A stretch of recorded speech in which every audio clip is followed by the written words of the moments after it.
7:03. Want to welcome everybody to City Council for our halfway through March meeting. It's hard to believe that we're approaching spring so quickly. Over the weekend we'll get there, so let the warmer weather come as soon as possible, as far as I'm concerned. So want to thank everybody for coming tonight. Want to thank Channel 3 for broadcasting us live on Facebook. We do have a lot to get to this evening. So as we enter our moment of silence, we do have Councilman Rigger with us this evening. We have Council Lady Allball back with us in the present tonight. But I'd like to ask that we remember those two in prayer, continued as we enter our moment of silence. Jack is supposed to be coming home fairly soon, and Mary's gotten through some surgery here recently. So we are hopefully, as a council, we're getting ready to be on the mend. So we'll just take it one at a time. So if you'd please join me in a moment of silence, and then we'll begin our meeting.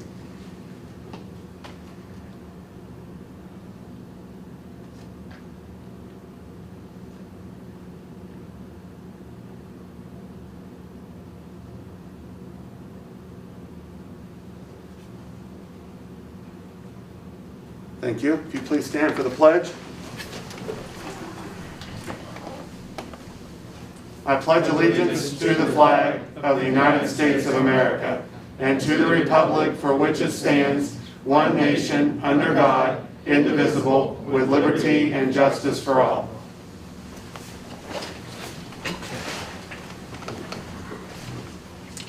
All right.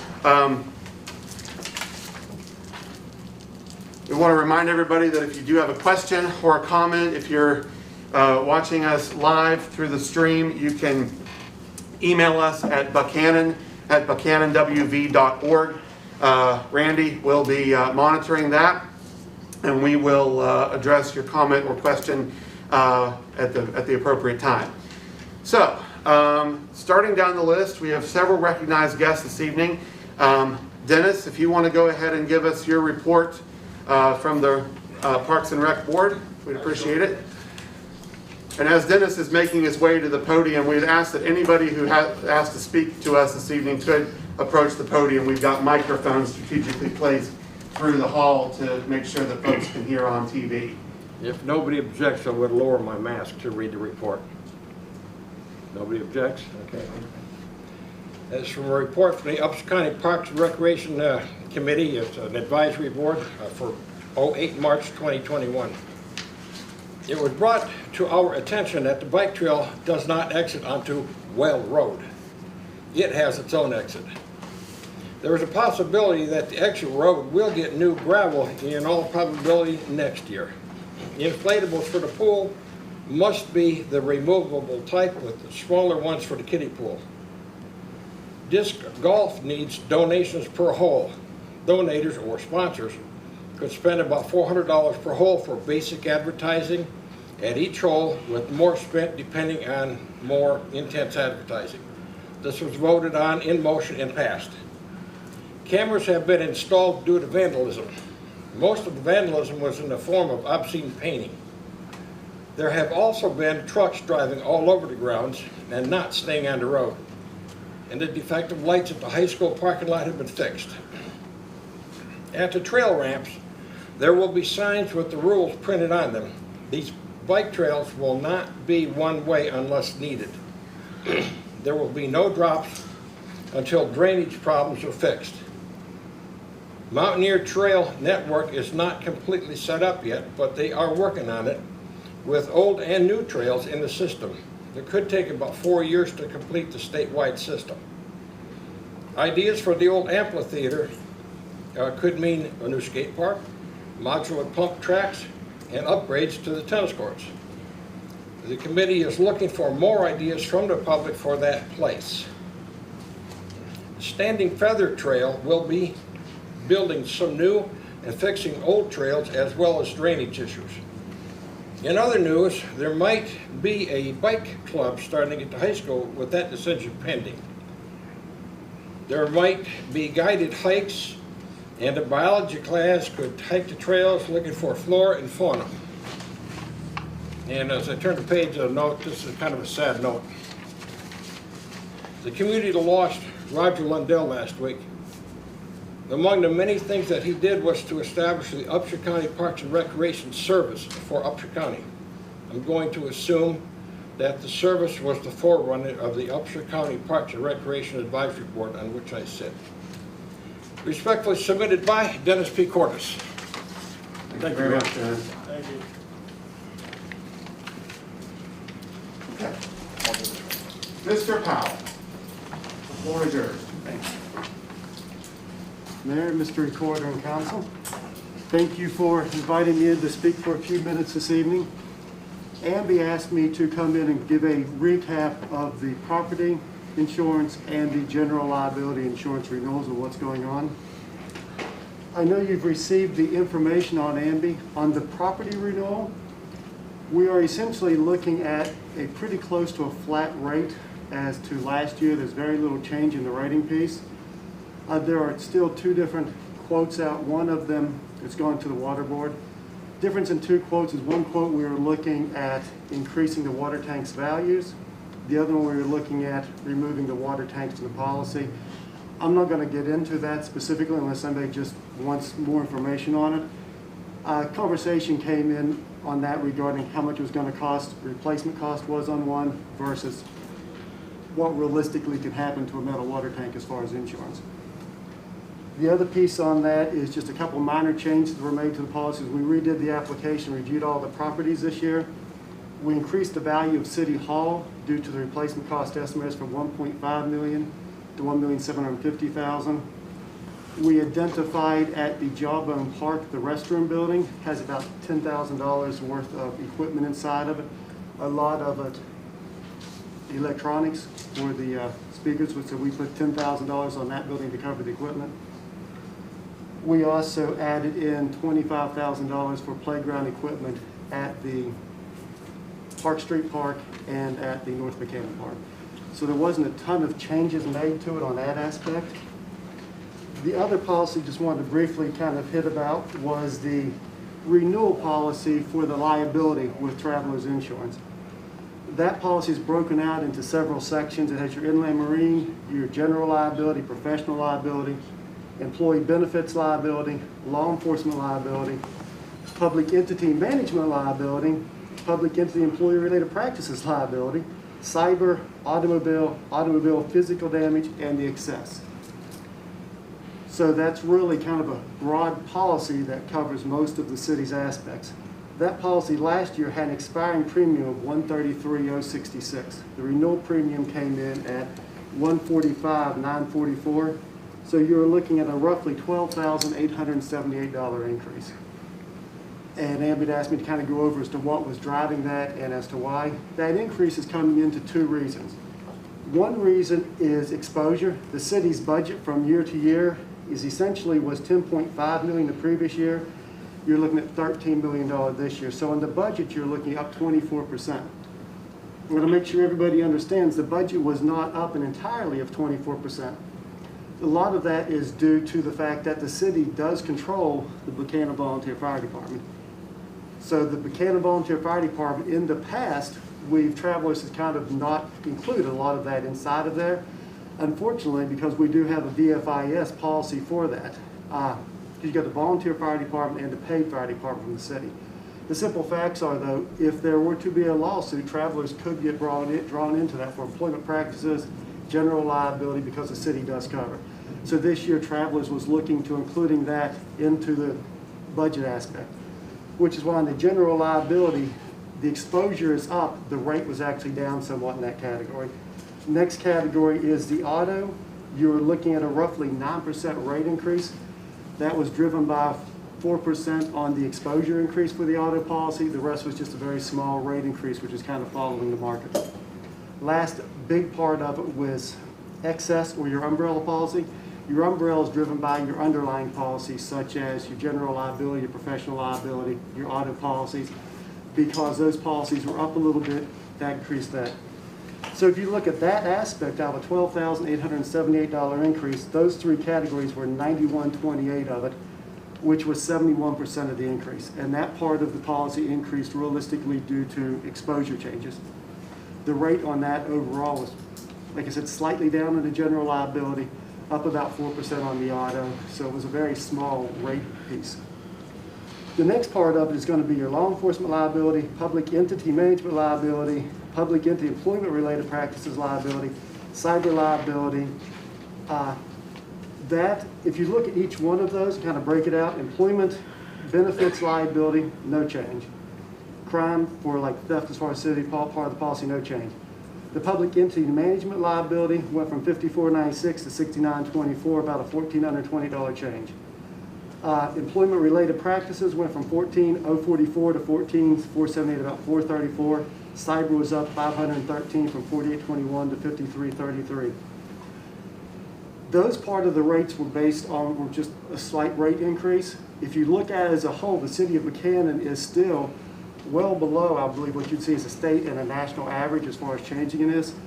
And a lot of that has to do with some of the proactive policies which the city's putting in place, like Matt at the police department. You guys are looking at the new certification. Some of the other areas. Best thing I could say about describe what's driving there, if you look at it nationally, has anybody been able to open up the news or Google News or Yahoo? Just about every time you open it up, you see a police department where an officer reports he's being sued. You see someone inside the municipality, a mayor, a council, a governor that's being sued for, or is being investigated, I guess, for some sort of harassment. Hiding numbers, something is going on. Employment practices, unfortunately, those areas are just being driven up right now by the market as a whole and what's going on in it. The last piece, as far as cyber liability, you're seeing that market change in a large part, particularly for municipalities, you're seeing some changes due to ransomware or not just ransomware, I apologize, but you hate when you totally lose what you're thinking of. Where basically they go in and you have to pay their extortion to get your computers back. I think even locally we had, it was either Clarksburg or Harrisonburg that had that. If you look at it on the national level, you've had New Orleans, a bunch of cities in Florida, where someone's going in and they're taking over your computers and you have to pay them to get access back to it. So the overall rate increase on those areas was pretty minor considering what's going on. Buckhannon is viewed as a first-in-class organization. The total rate for the policy, though, was just under 10%. And again, out of that total 10%, a large portion of that was due to exposure. The rest was due to kind of what's going on in the market. I'll turn it over to council and see if you guys have any specific questions for me. Are there any questions or comments for Jamie relative to our insurance plan? Seems reasonable. Increases. Thank you. I mean, the increased exposure and them just taking a look at the numbers, so I don't remember any years where it goes down, but you know, modest increases are part of it. You see this across the board. Obviously, we're a different type entity than many of your clients and so forth, but you're seeing this in other large corporations and so forth? Yeah, I'm seeing, I guess you break it out into different areas. These cyber liability policies right now, I'm seeing a lot of organizations seeing drastic increases. I'm also seeing a lot of organizations on the cyber liability, quite honestly, struggling to keep the coverage. I mean, they're putting some pretty tough demands onto what they expect. I know Robbie's shaking his head yes, so you're seeing that pretty strong. Another area that I'm seeing in organizations that are starting to struggle, you're seeing a lot more requirements placed on them is employment practices. I mean, employment practice and employment-related claims are really starting to see an uptick. And not to get into a political conversation as much, and as a council, obviously everybody's elected, but on the grand scheme, with nationally, there's concern and a lot of conversations from even members such as Chamber, organizations such as Chamber, such as SHRM, the HR management's focus, where there's a concern that due to national political changes, that this could be a greater impact over the next several years. So on those you're seeing it. And then as far as things that other organizations don't have, that municipalities do, is just the public entity with the police departments. I mean, our police departments do a fantastic job for us. At least that's my belief, most of them nationwide. And I think ours is leading by example. But unfortunately, there are a lot of suits coming around now for police officers, and most of the time those end up being settled. I know there has been a lot of companies right now just on that market as a whole are coming in and non-renewing. Police are coming to cities, different areas, say, hey, you know, we'll write your city for you, but we're going to exclude that department out. Fortunately, Travelers has been in the state for a long time. They've never pulled out. They've been very consistent on where they're at, but those factors are driving a little bit of rate increases. From what I've seen overall, you also work with this, Mayor, I would say the rate increases for those categories, the city's rate came in lower than what I expected it to, just based on the current environment. Especially with The cyber was up about 30%, is that correct? the cyber itself, that was 48.21 to 53, so you figure it was about 12, 13%. Thank you. You're welcome. And I know that, Jamie, when municipalities have claims, they are not small.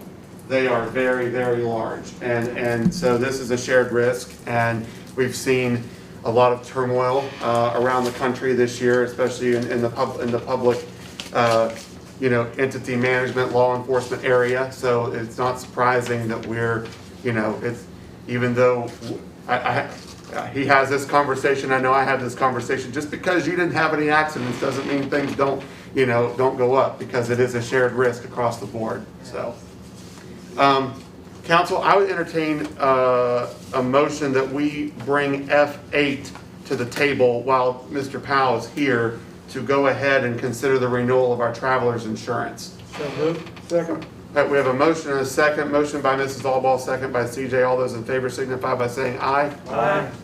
Motion passed. Okay. We are I'd like to see if there's any questions or comments relative to final consideration of our travelers. Keep in mind, this is not our health insurance. This is our property and casualty, property and liability insurance for the city. It does renew on 4/1. Thanks, Jamie. Can I just make a real quick Sure, comment? yeah. I have to deal with a lot of the claims here, and I just, real quick comment.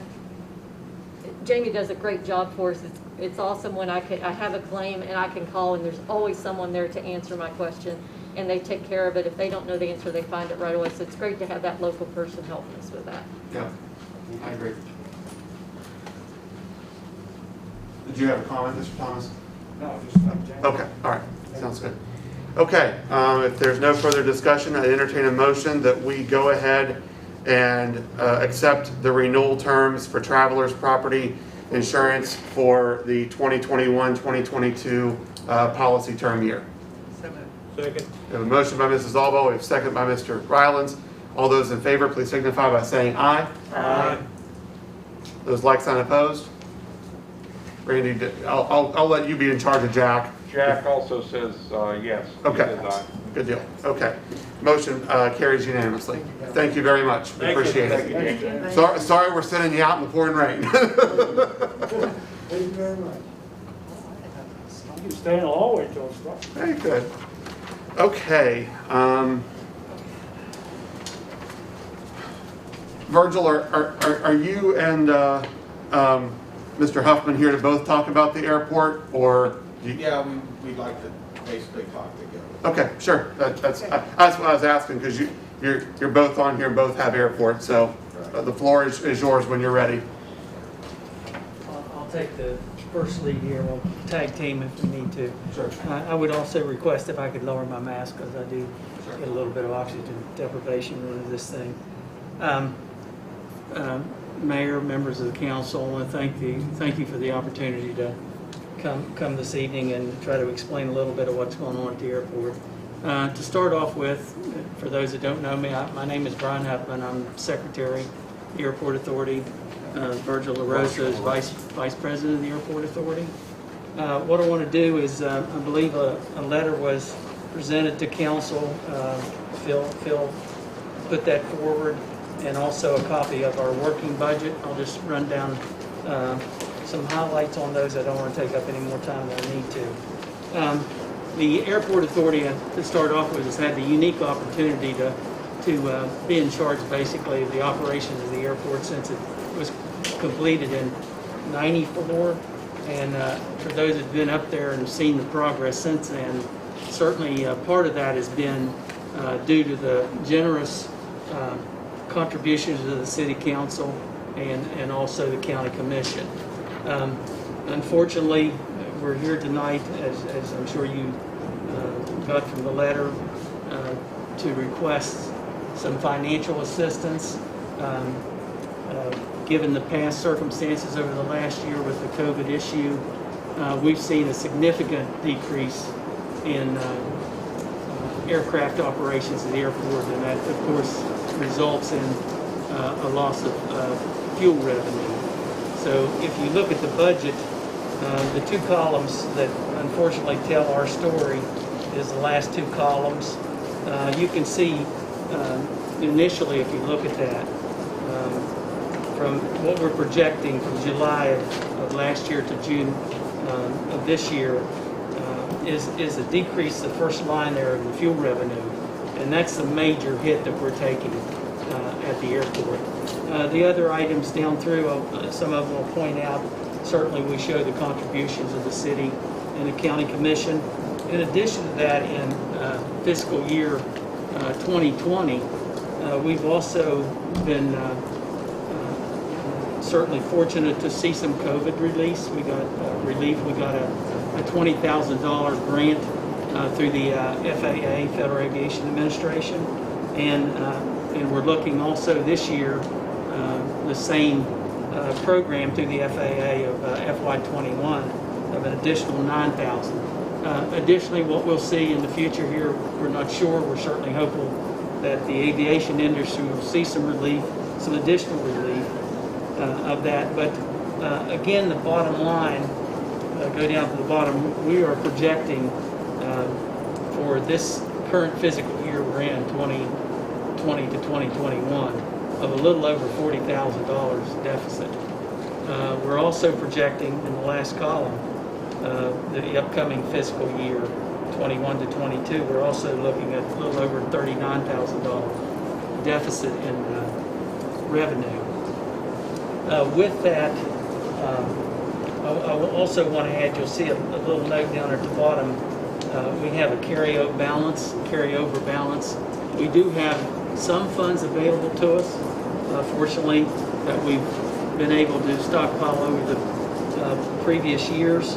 But that has been, as you can see, we're interjecting and utilizing those funds to help offset this deficit. Even with that, we're projecting in the year into the fiscal year 2022, 2021 and 2022, basically to have a little, almost a $30,000 cash, I guess, on hand. It's eating us up, and those carryover revenues, basically, we're utilizing to maintain operations at the airfield. We've got employees up there, purchasing fuel. You're looking anywhere from $10,000 to $20,000 a load to get a full load. So you got to have quite a bit of cash on hand. Again, with that, we're here to request any assistance. We were hopeful that we could get an additional $20,000 help from the City Council in this current fiscal year, and possibly an additional $20,000 in the upcoming fiscal year. Phil and I just met with the County Commission yesterday, basically give them the same request. I hope to possibly next year or next week, I'd like to get in touch with the Region 7 director. I've worked with him in the past, and we're going to approach them and see if there's any relief that we can get there. We're also looking in a situation where we need some more based aircraft, and one of our top priorities in the upcoming years is trying to get a 6 or 8 bay nested T-hanger up there so that we can attract additional based aircraft, which became an issue the latter part of last year when, unknowns to us, we ended up losing 2 of our based aircrafts due to the fact that they were deregistered, declassified by the FAA, and we were not notified. We weren't aware of that. And there's a threshold that we have to achieve relative to base aircraft in order to be eligible for what's called the entitlement from the FAA, which is $150,000 a year. We ended up losing that entitlement for FY21 and FY22. So we're not looking to see any FAA assistance basically until the start of 2023.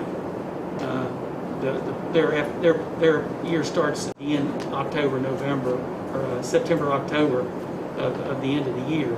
Starts their physical year, but we don't see any kind of funds from the FAA until the first part of the year. So again, we're here to respectively request some assistance, if possible. Again, we're hopeful that we can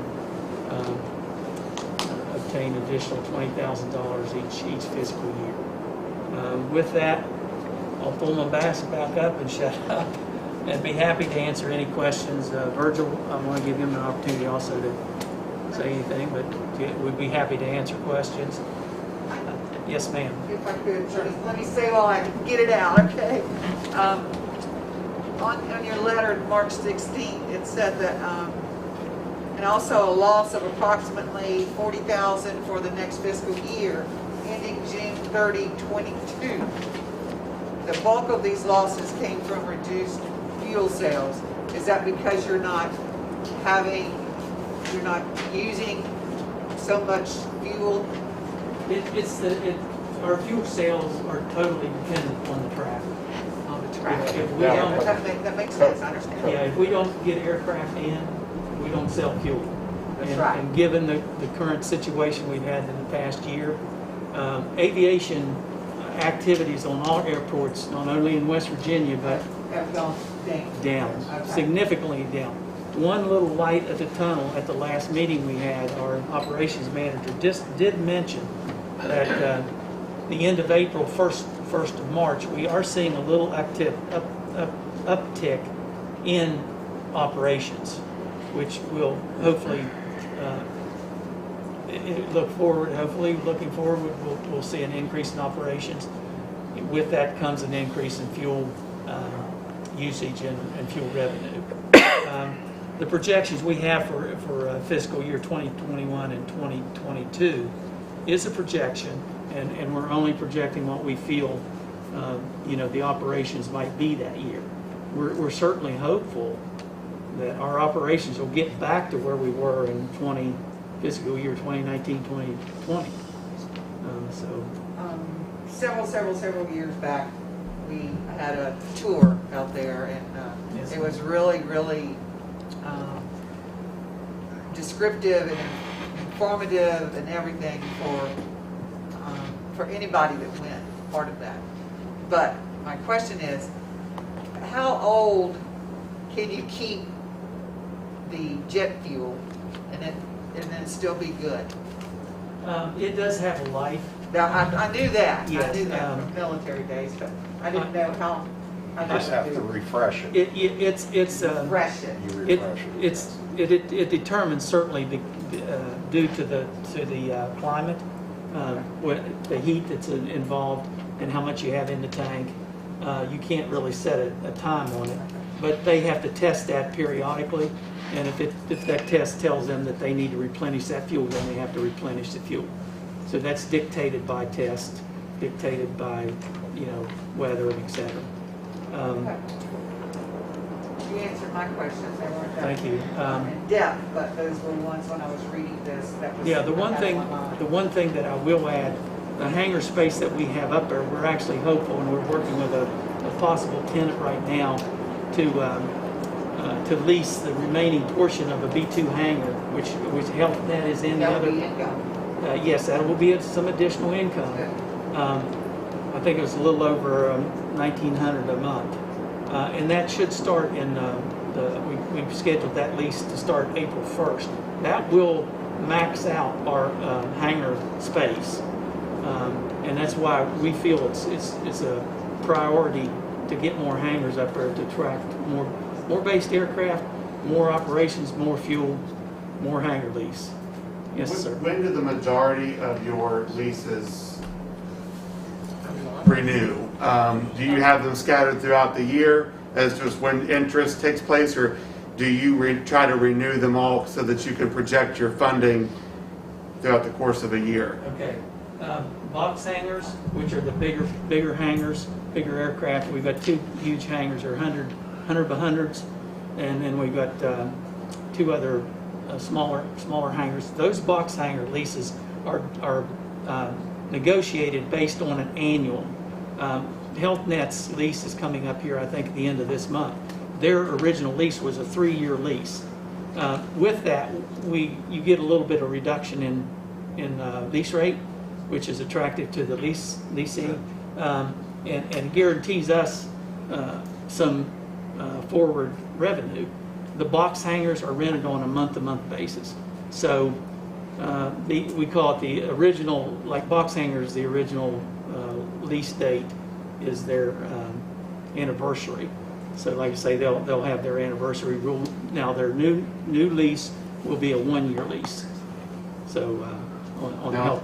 Are leases, I mean, are you typically pretty confident that leases are going to renew? Yes. I mean, turnover is pretty low. I mean, I'm asking just from a revenue projection standpoint that, you know, if you anticipate anybody not renewing, I mean, you may not be able to speak to the terms, and that's fine, but, I mean, Health Net plans to renew, and because that's a huge part of this community. Oh, yes. Having that service Yeah, here. I was just emailing a gentleman with Health Net relative to working out some details on his neighbor lease and the other half of his hangar, working out some details, and certainly complimented them relative to they're a major part of this community in many ways. So we don't have any indication at this point that we're going to lose any of those leaseholders. The issue that we're up against is we basically, in regard to hangar revenue, we've maximized our capability, hopefully due at April 1st. So we can't, unless we spike the lease rate, Right. which under these circumstances right now, That would be the most intelligent thing to do. no, not right now. So that's one of the reasons we want to get more T hangars. But I'm involved in a couple hangars right now and a couple other airports, and the cost of them, one of them's a 6-bay, one's an 8-bay, and both of them are over $1 million. And steel prices jacked up.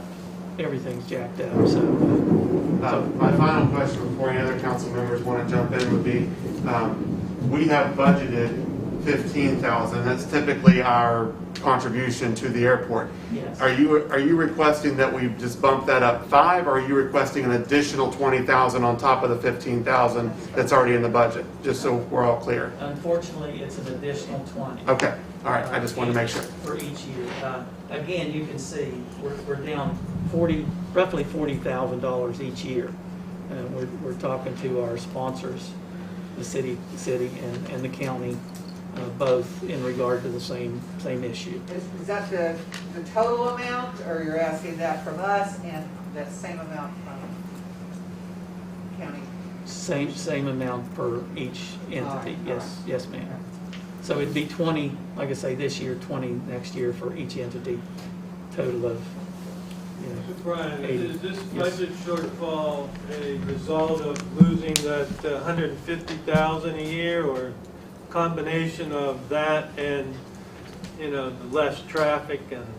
It has nothing to do with the 150. Those funds that the FAA provide, which is called, the 150,000 is entitlement, that is earmarked for aviation, what's called AIP eligible items, airport improvement items, and we could use that for hangars.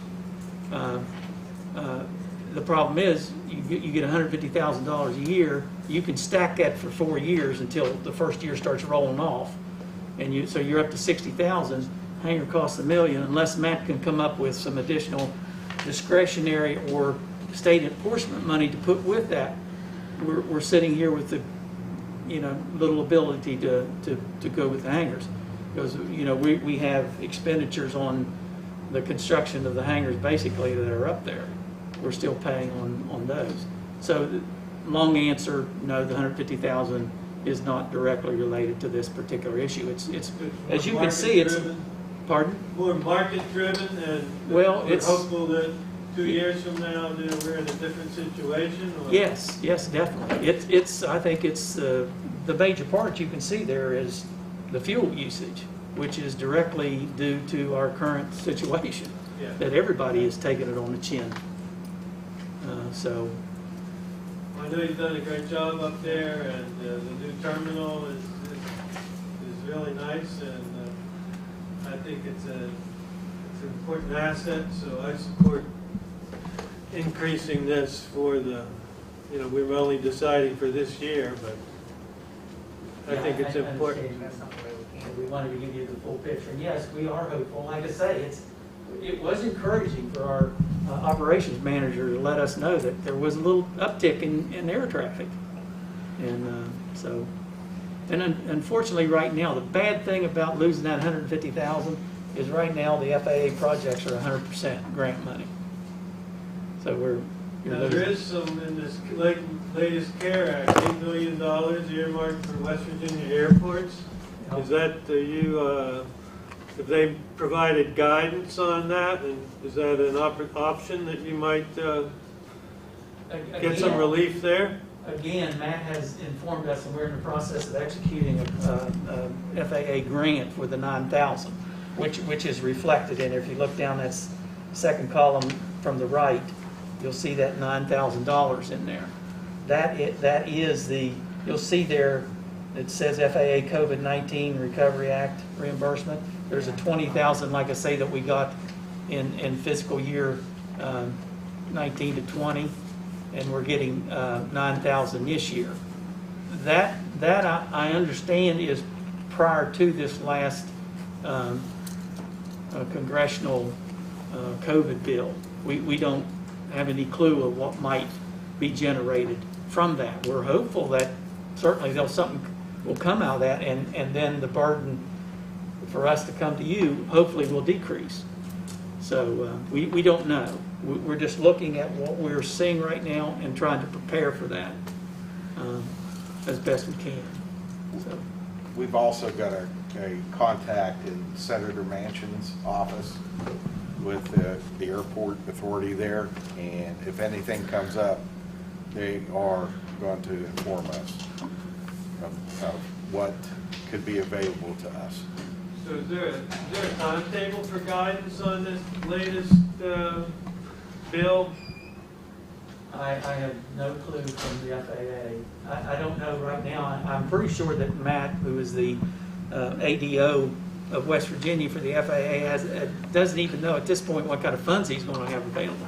So he's got to look at the need of 24 NIPIAS airports in the state that he's got to divvy that money out to. So I think right now, I know he doesn't have any guidance, and that guidance relative to the airports will come through him, through the FAA. I guess my point is, if we're looking at 3 months before we have some determination of where this $8 million is going to get distributed, and your need is how urgent is your need for the increased revenue beyond the 15?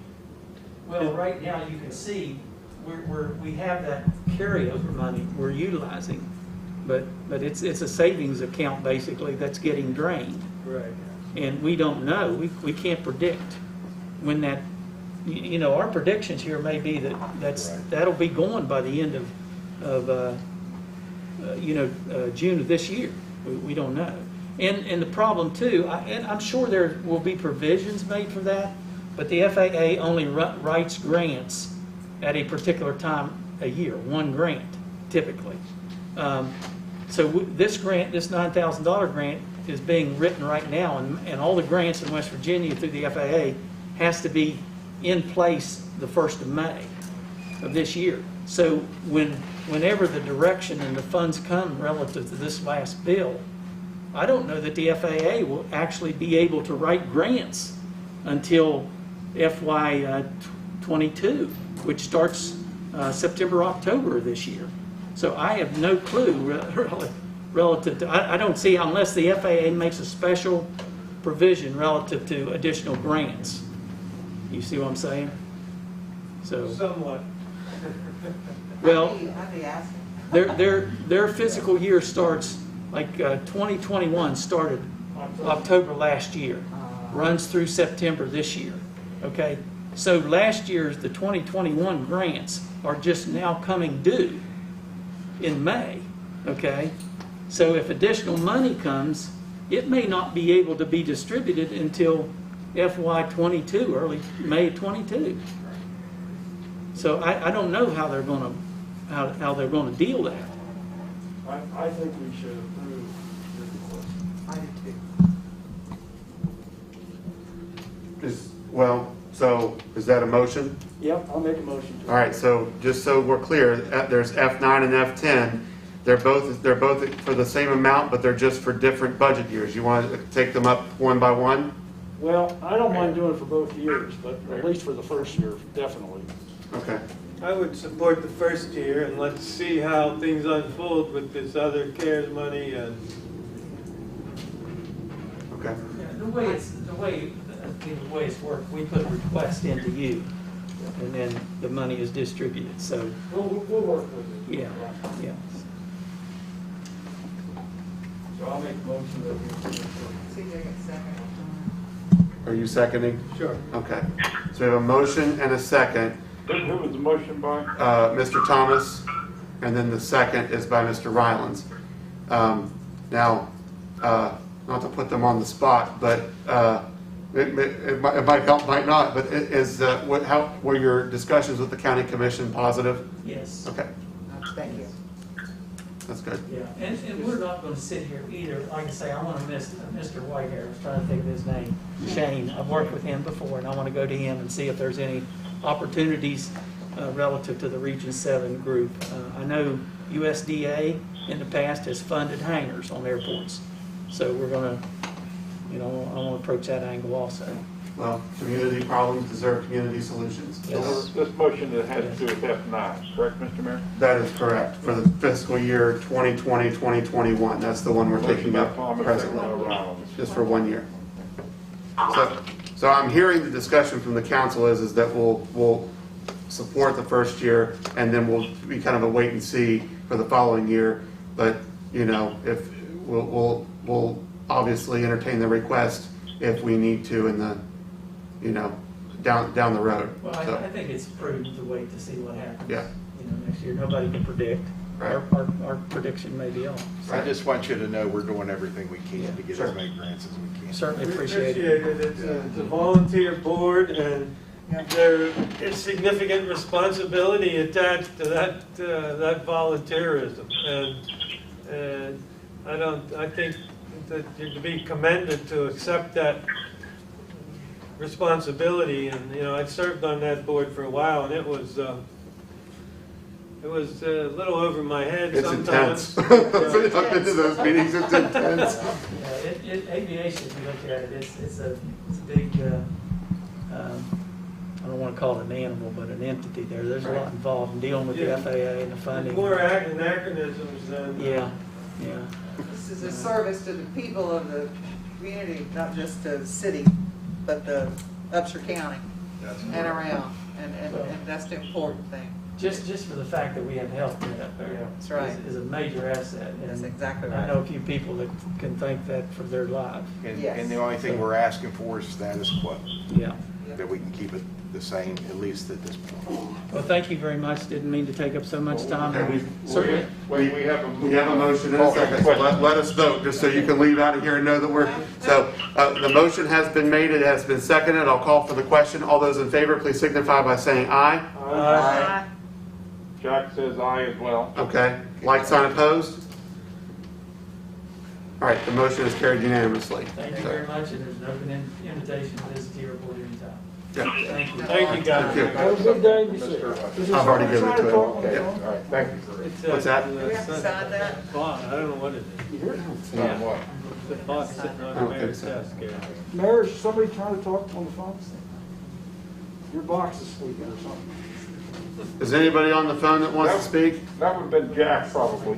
No, it's been going on for quite a while.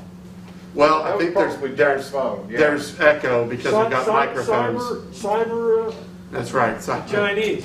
Okay. don't. Okay, Mr. Harvey, you are up, sir. Goodness. Hello, Jeff. Hello all. Thanks for having me here this evening. It's good to be able to come in and talk about the following topic. So I will try to speak with the mask on. If you need me to pull that down for clarity, just give me the high sign and I will do so.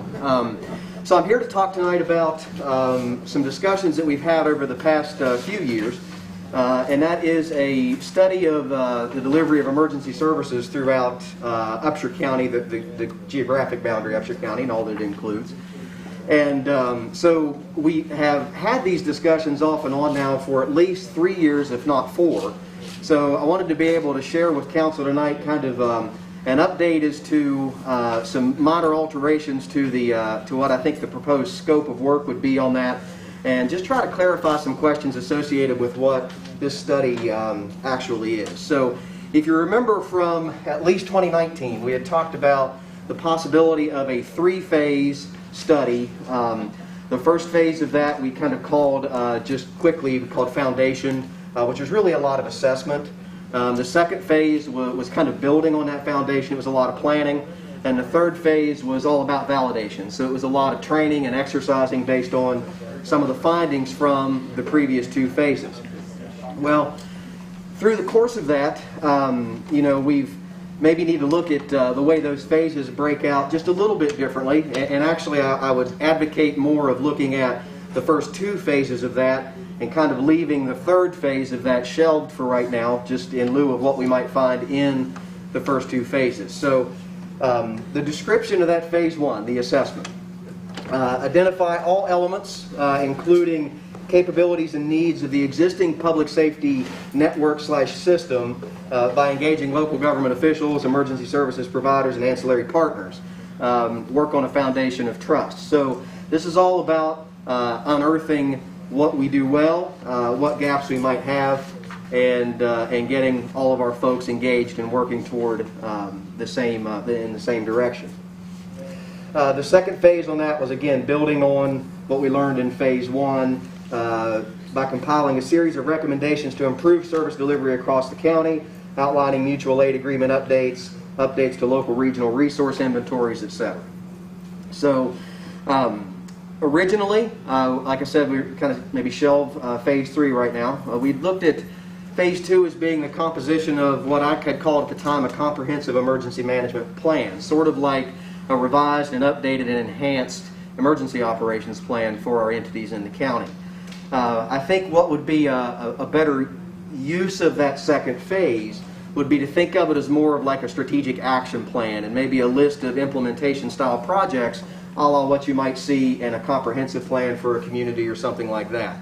That way we're able to give our assets in the community an opportunity to identify projects that may be worthy for them to be able to contribute toward some of the recommendations that we might have in that action plan. I do want to, I know I'm working backwards here, but there's a method to that madness. So I do want to get to where we talk a little bit about this phase 1. As originally envisioned, I had thought that the beginning of phase 1 would be kind of bringing everybody together and just throwing everything we could against the wall to see what stuck and to see what needed to be worked on, etc., etc. However, I really feel very strongly that it's critically important that we get as many of our players in the community involved in this project as possible for a couple of different reasons. One, we want it to be a reasonably accurate study for our area so that we can make solid decisions on that. And in order to do that, we need to have the majority of our partners involved in this.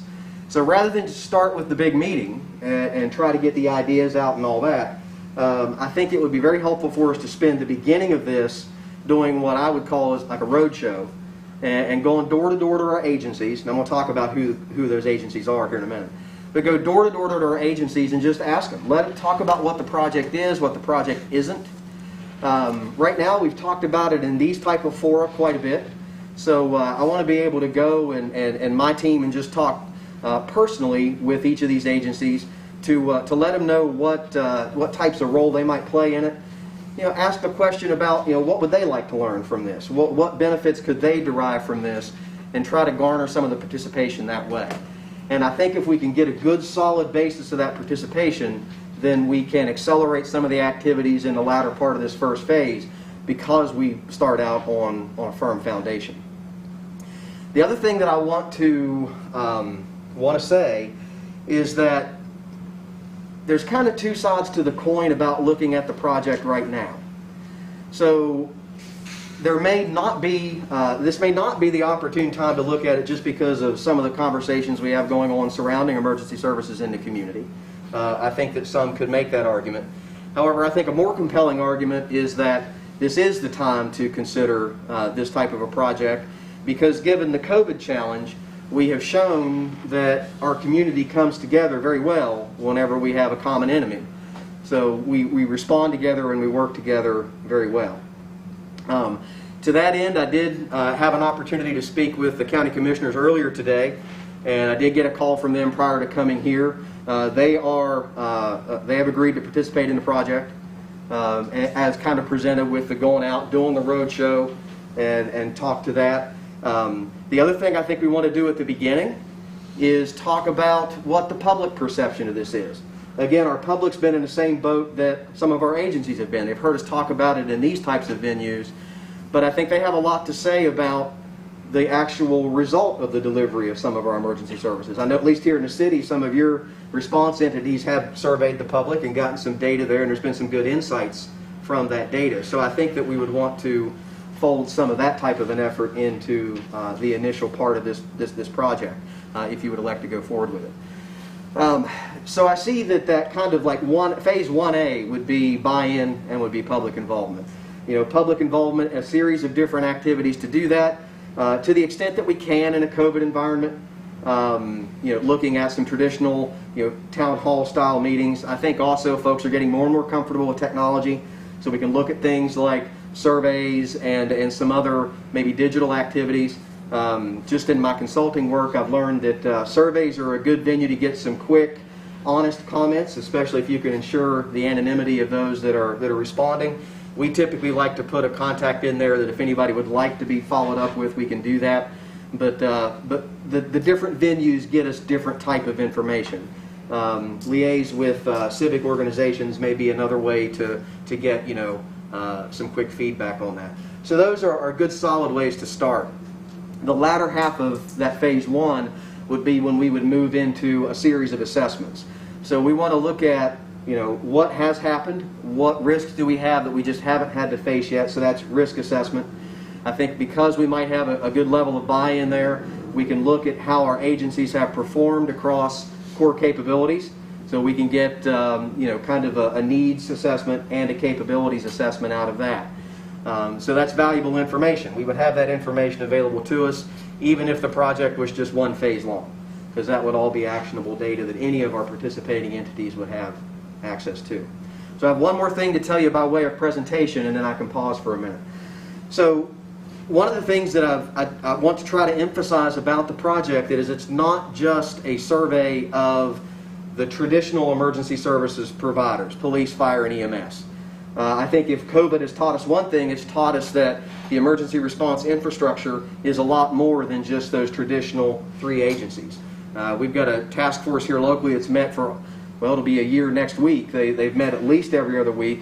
35, 40 agencies are represented on that, very few of which are actually our response agencies. All of them are there, they're represented, but we've also got a numerous smattering of different types of agencies that probably never thought they would be involved in any type of a disaster response. But they're important assets. They've shown us that they can, provide a lot. The information they share is valuable. The services that they provide to people that have been impacted by the disaster is valuable. So imagine if we were in a situation the next time where we already had the plan in place for those folks to just slot right in rather than have to build that plane while we were flying it. So I really want to emphasize that it's not about one discipline. It's not about, the traditional emergency services. It's a look at service delivery across the entire community. DHS, Homeland Security, and FEMA refers to that as the whole community. And they've basically identified 32 core capabilities across 5 mission areas: protection, prevention, mitigation, response, and recovery. So we have a framework to try to look and study each of those capabilities. So that's the type of data we're going to be gathering from folks, as we look across each of those capabilities. So that's an overview. Yes, ma'am. Can I just, while I'm thinking about it, so ask a question. At the middle school, was it last year or the year before, where they did all the training and all that, and I know you were there, and I know the police department, county and city, I believe. Is this something that came from this, So, kinda? Kinda. So we did that in 2019, and that was really an initiative to kind of help just prepare the school system, but also our emergency services agencies, and that was very much training on a specific scenario. So there was a lot of coordination that was there. We had almost 400 people that participated in that exercise. So I mean, it's a wonderful community event from that. But again, one scenario. We face a range of risks and vulnerabilities across our community, as any community does. So this project would focus more on engaging many of those same players, plus a few, and thinking about the framework by which we operate together rather than a response to a single scenario. You're answering my question, because I wondered what happened to all that. Yeah. So it actually, created an after-action report on that with an improvement plan in it. And I know I can tell you from the Board of Education side, the most recent funding that the school board got in partnership with the commission from the Department of Justice was updates to a mass notification system, which is kind of like phones in the schools. A direct result from that exercise, because we showed how much time it would take to get the message around to facilitate a response. That project will help us cut that time drastically. So some real good stuff did come out of that exercise. Like a shooter at school or something. Mm-hmm. Just test. That was the scenario at that time. Yeah, that's what it was, yeah. Yep. Well, I appreciate your tenacity over the years that we've discussed this, and I'm excited that we're ready to kick this off. I think, I know I support this initiative. We've been having some conversations evolving around emergency services, and our decisions are only as good as the information we base them on. And we need more accurate, objective, third-party best practices, observations of what's happening and what we can do about it. So I fully support this in collaboration. Appreciate you going to County Commission and their support, and I think the sooner the better we get this started, the better off we'll be. I'd like to offer up something else, just in case it's in anybody's mind. Of course, I'm a lifelong Buckhannon and Upshur County resident. Have worked with emergency services providers in a professional capacity now for almost 20 years, and had a personal connection with a few of our volunteer fire departments prior to that.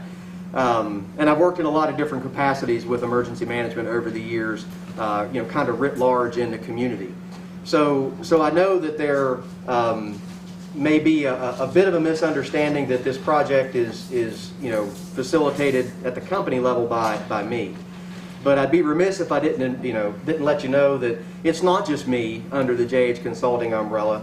There's at least 4 other folks there that we've cleared calendars, so they're ready to be able to work on this if we get the support, that are 20-year veterans in the industry just like I am. And we all have different little expertise within that industry. So there's a team of folks that would be there, and I think in a lot of ways there's aspects of this project, perhaps quite a few aspects of this project, where it's not beneficial for me to be the face of that project, because of some of the linkages that I have with some of the other community agencies.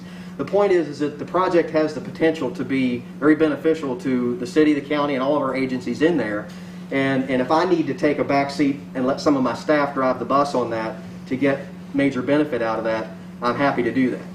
And I don't want any of those linkages that I have in the community to be a stumbling block for us. So, that's going to take a lot of just partnership and communication amongst the players as we go. But again, I think it's just important to realize that it's not Jeff Harvey that'll be doing this. If you would go this route, it would potentially be JH Consulting that's doing that. It's a team of individuals. Councilman Rigger would like to ask a question or to speak then. It's nice to be able to talk. Hello, Mr. Harvey. Hello, sir. I am all for the project. I think the project would be beneficial. One of the concerns I have, though, is timeliness. If we undertake the project, I certainly would like council to request a timeline of activities for phase 1, eventually phase 2, eventually phase 3. as we progress through. And I think it'd be important for the council to be updated periodically, every month or so, as to the progress of the project. One of the things I know is that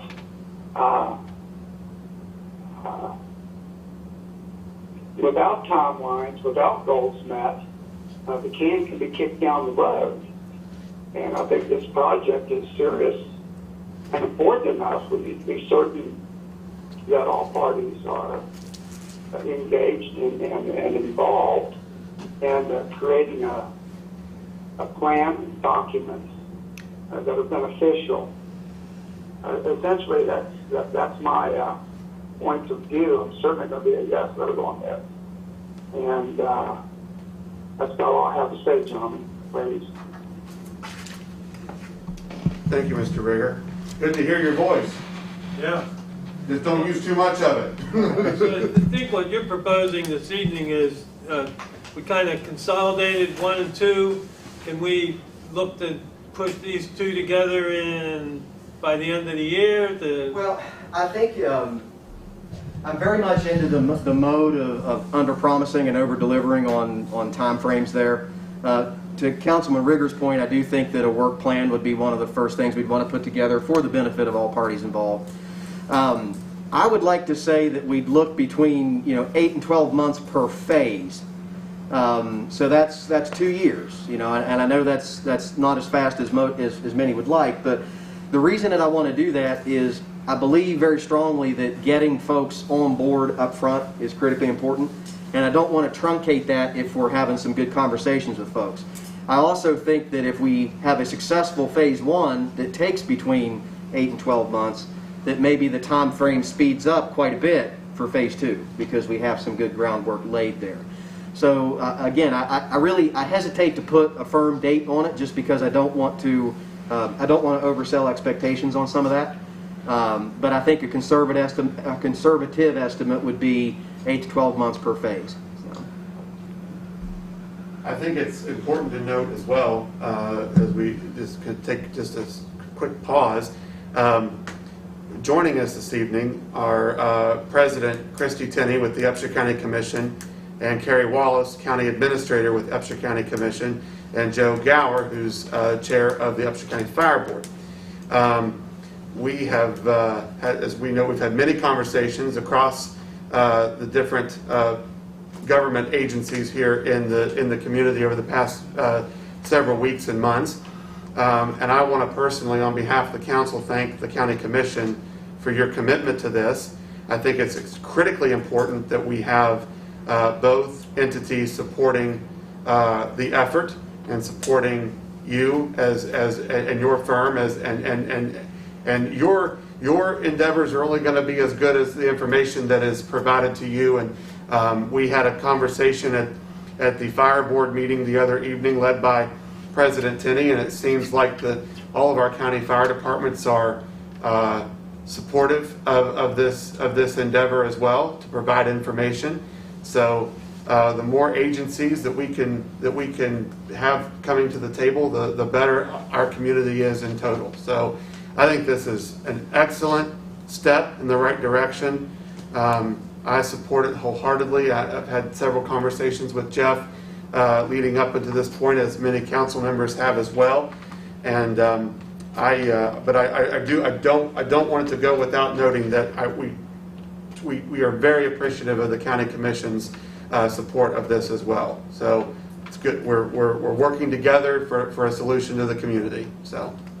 And as I said, I think it's important for us to go door to door to our agencies and to talk with each one of our agencies about some of this, because I want everybody to know, well, first of all, we really as a firm don't have any intentions with the project. Right. We're facilitators and data analysts on this, and all we want to do is ensure an equitable process and ensure that those folks that want to participate get an opportunity to participate.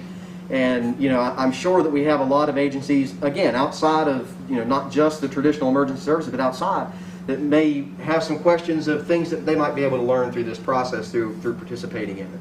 And we really need to take the time to go and learn what that is, so that when somebody does commit to participating, we know what their concerns are, we know what their questions are, and we know what benefits they'd like to glean from it. That's just good ways to do collaborative business, and we're certainly committed to that as a firm. Jeff, how many of these different 1, 2, and 3 phases have you participated in? Have we participated in? Yes, that you were the consultants for. So to approach an emergency planning process in this way is actually kind of a novel approach. Now, in terms of emergency operations and emergency response plans, I've personally been involved in hundreds of them, and that's been since about 2002. So a lot of these have the same kind of questions. The collaboration between the entities involved. There's different needs that entities have, and you have to balance a lot of those needs in order to be able to come up with the kind of the resultant plan. And that's something that myself and the folks at my firm are extensively experienced in. But what's novel about this approach is taking it like we are. Rather than writing and coming up with an emergency operations plan at the end, what we're looking at is preparedness and resilience across all 32 of those core capabilities and looking at an action plan on that. So all the component parts of that, very well experienced, but it's hard to say we've done it this way just because we're not aware of folks that have looked at it this methodically. Your first phase 1 really sort of puts together the last 2 phases. It does. It does. A successful phase 1 is really the only way to get a successful phase 2 and 3. How will this proposal be written then between the 2 entities? Well, that's a bridge we probably will need to cross. And I want to I kind of was, the goal for tonight was to, to get us conceptually on the path to know what we would need to write up. And I think, if we get the requisite approvals in, it's just time to then start kind of framing that up and working amongst the 2 entities to see how that's actually going to break down. Well, I think from the city standpoint, we're 100%. Well, we need to have the cost. Yeah, that's what I was going to ask next. What's Well, I've been up here now for 20 minutes, so that's a record that we didn't get to that question before now. Originally. Sit behind it if the cost is right. So we looked at 10,000 per phase in the original part of it, and what I proposed to you tonight is just trimming phase 3 off and kind of doing a wait and see on that, pending the results of phase 1 and 2. So the estimate there would just be 10,000 per phase with 2 phases. So we're looking at 20,000. For phase 1 for both the county and the city together? It'd be 10 total. 10 total per phase. So if both phases together, 20,000 total. Sure, that's enough. So, well, Christmas. Glad I'm leaning on the podium. That's a pretty massive undertaking for phase 1 especially. It is. Strike that last comment. It is a massive undertaking, so I agree with that. You reap what you sow. So, we, So how are we going to put that into a motion if we don't know how we're going to come? I'd say we move that we Participate. allocate $10,000 towards Well, the we don't know plan. what, did the county approve anything today as far as monetary? Well, the county's got a good deal. We do 10,000. We could do I don't it want based to on, put them we on could do it the based on population. It's kind of clumsy here. I mean, Well, Okay, wait, without putting the county commission on the spot, Yeah. go over with us one more time the Right. numbers as to what we're looking at that would be, because I think what would be appropriate is that we allocate a number that would get us started, and that it could be revisited and come back to, I think that would be, because there could be some unknown costs as we go down through it, but we want to the council's will, I believe, is to support this, and we want to get the ball rolling. So let's think about a good number that's going to get us started that we could then work with moving forward. So, again, we've put a lot of thought into what it is, what we would like to see out of each phase, and that's just a nice even number of 10. So if we're looking at 20 in total, if you committed 10, in that case that could be ranging from all of phase 1 to half of each phase, or some things in between. That gets the ball rolling. That also gives you the ability at any point in time or at the end of phase 1, as with other partners, to revisit it and see if, do we want to continue, do we want to change, some things like that. So I think if you did that, you would have at least enough to be able to do phase 1 in its entirety. And then we could, of course, take the time to outline the specific arrangements between all the players. So Is that acceptable? Because we could always, Jeff can come back and give us a progress report, and then we could allocate additional funding if needed be for. I'll move we dedicate $10,000. Yes, and I agree with that. Well, But we the gotta mayor have has something to say. something. Okay, wait, all right. Alright. All right, let me just put you, we have a motion? Yes. We have a second? Yes. Yeah. Okay, discussion. We gotta call it something, just can't say it's just this On the process. agenda, you have F1, are you going to move it? Yeah, we have it on the Yes, agenda. it's on the agenda for I know, JH I know. Consulting Proposal Study of Delivery Emergency Services in Upshur Okay, County. then that's it. All And we'll right, that's commit it. up to 10,000. for Right, up to phase 1. 10,000. Yeah. Mrs. Wallace she raised her hand. I'd like to recognize her if she has a I didn't comment. see that. I just wanted to explain and to maybe answer your question. The commission did meet with Jeff today during budget hearings, and they have penciled in $10,000 into their draft budget. So I think as long as he can just bill us each individually $5,000 per phase, we should be able to move forward with the billing issue without a problem. Okay, sounds good. I didn't want to put you on the spot. I just, I think we, so, okay. But like any consultant, in my opinion, I'm just defending the consulting firms, that sometimes once they get into a very in-depth phase 1, they recognize they have to come back to the two fund-providing agencies and say there's an update, a progress report, and it may cost a little bit more than $10,000 for phase 1. I've seen that happen all the time. And Jeff's a community member, he's been in for a long time. And I just want to make sure that we're not shortcutting ourselves, that we'll open it up to him if he has some issues at some point in time after 3 or 4 Jeff, you want months. to take 5 minutes and reconsider this? This guy said we want to pay you more. Are you I tell you what, so. No, maybe it's only going to cost $8,000, but the point is, we have to be open-minded, that's what I'm saying. Well, and I think that for Councilman Rigger's comment, earlier, we are certainly open to building in a number of benchmarks on this at which time we report progress. And, and we can include where we're at budget-wise versus what we had projected at that time, as a matter of course, not just when we would need more money or whatever. So both entities would then be in tune with where we're at and, what we're seeing coming up for the next period before the next benchmark. Excellent. Well, having said that, Mr. Mayor, I'd like to rephrase my motion. Okay. I would like to make a motion that we commit $5,000 to phase 1 and $5,000 to phase 2 for JS Consulting's proposal for a study of the delivery of emergency services in Upshur County. So moved. Okay. Randy's motion. Second, whatever, second, third, fourth, fifth. It's 8:15. I'm already losing you. So, all right. My work is done. Yes. Okay. If there's no further discussion, Jeff, we really appreciate you coming. I think we're all looking forward to this. Yeah. We thank the county commission for their commitment as well. We'll call for the question. All those in favor signify by saying aye. Aye. And Jack says aye. Okay. All opposed? Okay. Motion passes unanimously. Thank you. Go home and see your child. Say hi to your wife, too. Will do. Thank you. Okay. She works for the Family Resource. Okay. Before we get to department and board reports, Oh, we haven't done this? I know. We still got a meeting? Yes, we still have a meeting.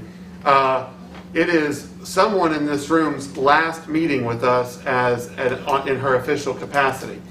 Y'all may have seen on social media that Amanda Hayes has accepted a position over at West Virginia Westland as the manager of marketing and communications over there. So she takes that role very soon.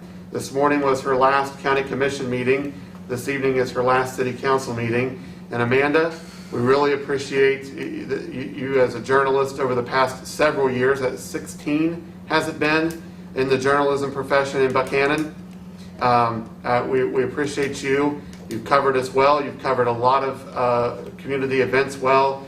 You know, I hope you'll still come to council meetings, you know, or at least, you know, not be a stranger, still be involved in things in our community. But we wish you well over at Westland, and we're very happy that you're staying in our community. So if there's anything you'd like to say, the floor is yours.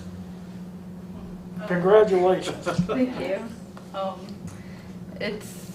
It's been a privilege to do this for as long as I did. I never thought I would stay in journalism this long, and I'm really going to miss it. So thank you to everybody. There's been a lot of administration changes over 16 and a half years, but I know everyone has the best interest of Buckhannon and Upshur County at heart. So, and I'll still be around, and maybe I'll come to a meeting or two.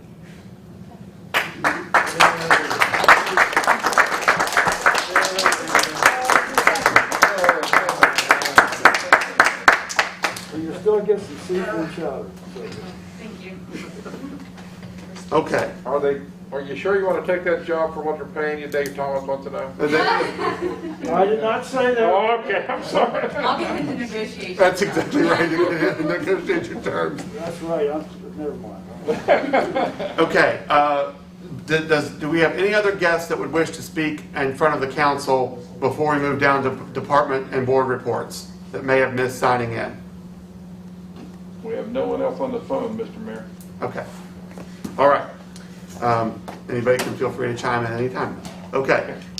Is Jerry Arnold still here, or did he go home? there he is. Hey, Jerry.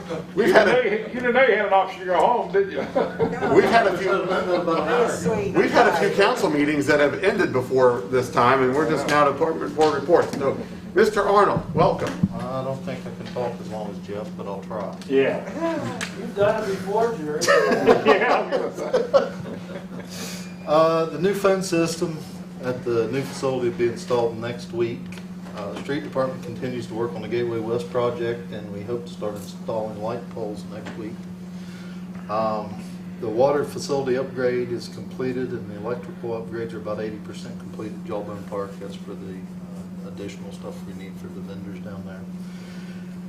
33 sewer, the 33 west or north side sewer extension. We just received a permit from the DOH for a road cross out there. They were waiting on it and had to pull off for a little bit until they got that permit. North Spring Street project's moving along, is currently on schedule, and they have already encountered some not real good soil conditions, which we expected that. That's why we had the geotech done, and we were expecting that, but they've managed to get through it. So hopefully, fingers crossed, we'll be able to stay right on schedule. Water department's replacing some valves at the airport pump station. They've installed the additional water taps at Jawbone for us. Continue to work on a valve at the plant. There's nothing new on waste, and under the engineering report, FEMA generator hazard mitigation grant number 2. Jay reviewed and approved the materials equipment for the 4 of the 7 contracts, and waiting for additional information from the manufacturer. The project's on schedule, and the mitigation grant number 1, the project's advertised on March 3rd. Mandatory pre-bid meeting is scheduled for tomorrow, and the bid opening is scheduled for April 15th. That's all I have, unless there's questions on my report. Jerry, one of the things that's kind of gotten lost over the last couple of weeks is you presented in the budget meetings a very aggressive street and sidewalk program for the season. I'm catching you without notes possibly, but could you give just a little bit of an outline of some of the... Well, Smithfield is scheduled this year. It's in this year's budget, and we anticipate doing that as soon as the contractor can come in this spring and get it done. Again, I know there's been some social media posts about potholes. Checking, the blacktop plant is currently not open here locally. So as soon as that opens, of course, we'll start our season of patching. The streets, and again, Randy, I've got most of them in my head. Lincoln Street, the upper end of Lincoln, Gum Street, Latham Street, Lightburn Street. That's kind of on the target for next year's budget paving. And then there's some other additional, I won't say complete street pavings, but there's some partial street pavings that we're looking at doing. There's some issues at North Florida Street, into North Florida, and there's some issues over on, not all of Cleveland, but portions of Cleveland Avenue, I know. And I still haven't totally wrapped up the street assessment. So again, you know, we're going to be continuing to add to that paving for next budget year. I think it was pretty clear the last couple of meetings that with the opportunities we have for the future, the sales tax, the infrastructure issues, that you were going to make a street assessment, and at least it was my understanding that I was pushing personally to add $300,000 or $400,000 a year in paving for the next 3 or 4 years. I think that's critically important for our future, and it'd make a huge difference in our community. And there's other things for infrastructure too that, you know, we need to take a serious look at how we're going to be spending our resources for the future, and just not be willy-nilly about it. But paving is one of the real, I think, critical issues for our community. Again, paving and the walkability of the community. You need good pedestrian access, you need good sidewalks. So yes, and there's some things that we're talking about doing to try to make it a little easier to get sidewalks completed. Yes, sir. Jerry, has the turf stabilization grid come in? It has. It's been in storage, CJ. It was a little delayed over that snowstorm, but we got it like 2 weeks after they projected. It's been in storage out in the third building, and I haven't. That was one of the things I was hoping to do this week, was to put some of it together in the floor and see just how pliable it was. We talked about, you know, around the semicircle, and were we going to be able to bend it, or was it going to have to be cut? I don't know that answer yet, but yes, it's in. And with the alignment of the sewer down there, it looks like that we're going to keep the sewer line just outside to the outside edge of that 10-foot strip that we're talking about putting on that. The water is on, and the power is on the other side of the walk.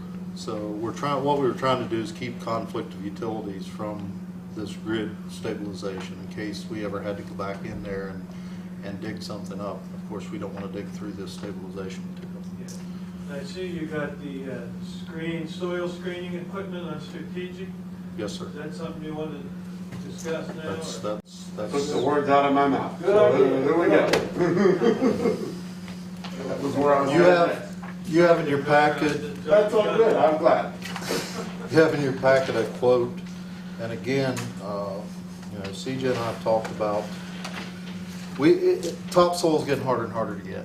One, and it's a fairly expensive commodity anymore, and we dispose of an awful lot of waste material. We take it out; it's got chunks of concrete in it, what have you. And matter of fact, we started with the Spring Street project. You know, when we're in that running sand's bad for digging through, but once they get it out of there, that sand is valuable if we mix it with the right material to come up with a good top dressing for lawns or the stabilization material we're putting in jawbone. So with that being said, CJ and I talked about looking at used soil screeners, and of course a used soil screener, I've looked at them, but they're hit with rocks all day long and they sit and vibrate all day long. So usually a used one, there's a reason it's used. That's the reason it's on the used market. So Brad and I did a lot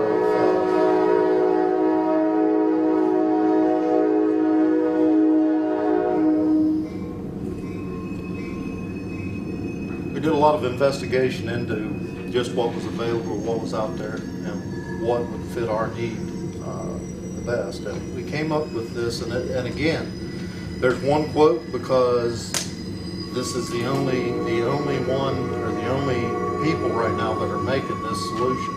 We can get stationary buckets, they call them rock buckets, but this actually flips and we can screen our dirt on site.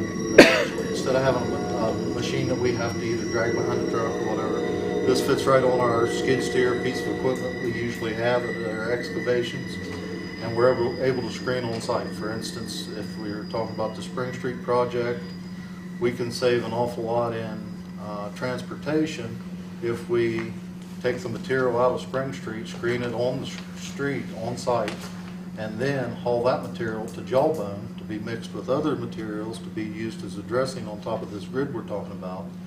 And then we pick up clay from out at the fuel stop, bring it back in, so you're just making a continuous round trip with a truck as opposed to having to haul this stuff off-site somewhere and then process it. So that's kind of the thing we were looking at with this flip screen bucket. Who makes it? That's the name of the company is Flip Screen. They're out of Dallas, Texas. So anyhow, to get a unit that we felt would accommodate our needs, and I can see in the future maybe the other departments getting similar. I mean, we're gonna try it out with, you know, in the other departments we're using it with sewer and the sewer line project right now, but in the future, I can see, because they make these things to fit excavators and everything, so I can see it being utilized in other departments as well, or them wanting to try to obtain the same type of equipment. Anyhow, to get the one that we're looking at for our skid steer is $11,000 plus $560 freight from Dallas to here. And you can purchase additional screen, depending on the gradient you want to get to. You can purchase different screens for it. One of the other things that I thought about is when we bust out concrete, if it doesn't have wire in it, we can actually grade that concrete down to a size that we can use for riprap, which is a material that we currently have to purchase. So we can reuse a lot of that material as well that we're currently just giving away, essentially. So that's the pitch. That's your recommendation? Yes, sir. Did we get a rebate from our wildflowers? We did. It netted a $5,000 rebate. We wanted to do 9 acres of wildflowers. They deemed it was more than they could had folks to do or were able to do. So they said they could do a 1 acre plot. Matter of fact, I just sent another email out today.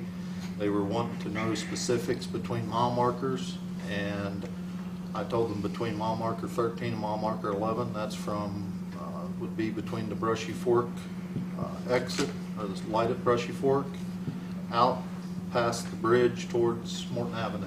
So that's kind of the central part of the downtown core on 33. And we'll just do it over a 5-year period, probably?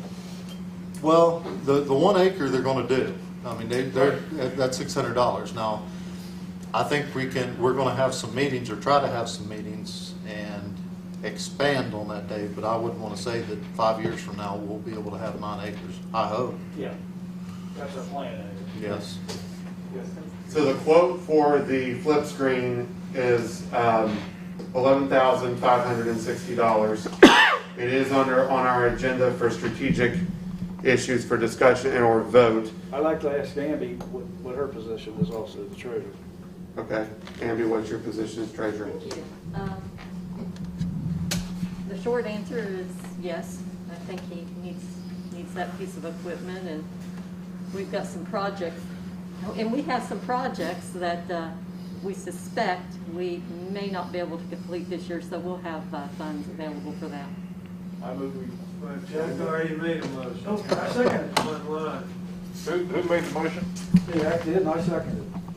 Jack made the motion? Well, someone on here text message, I made a motion to purchase the equipment. Oh, I was on the wrong, That was okay. Jack. Holy mackerel. And you went behind there. Yeah, what's the deal, Randy? If it worked for you, okay. Okay. We have a motion and we have a second. Motion by Mr. Rigger, second by Mr. Thomas. Is there any further discussion? Hearing the need for none, we'll call for the question. All those in favor signify by saying aye. Aye. I assume Jack will vote yes since he made the motion. He wanted to make the Got a motion. yes. All right. You never know. That is true. Motion carries unanimously. Is there anything further for Mr. Arnold?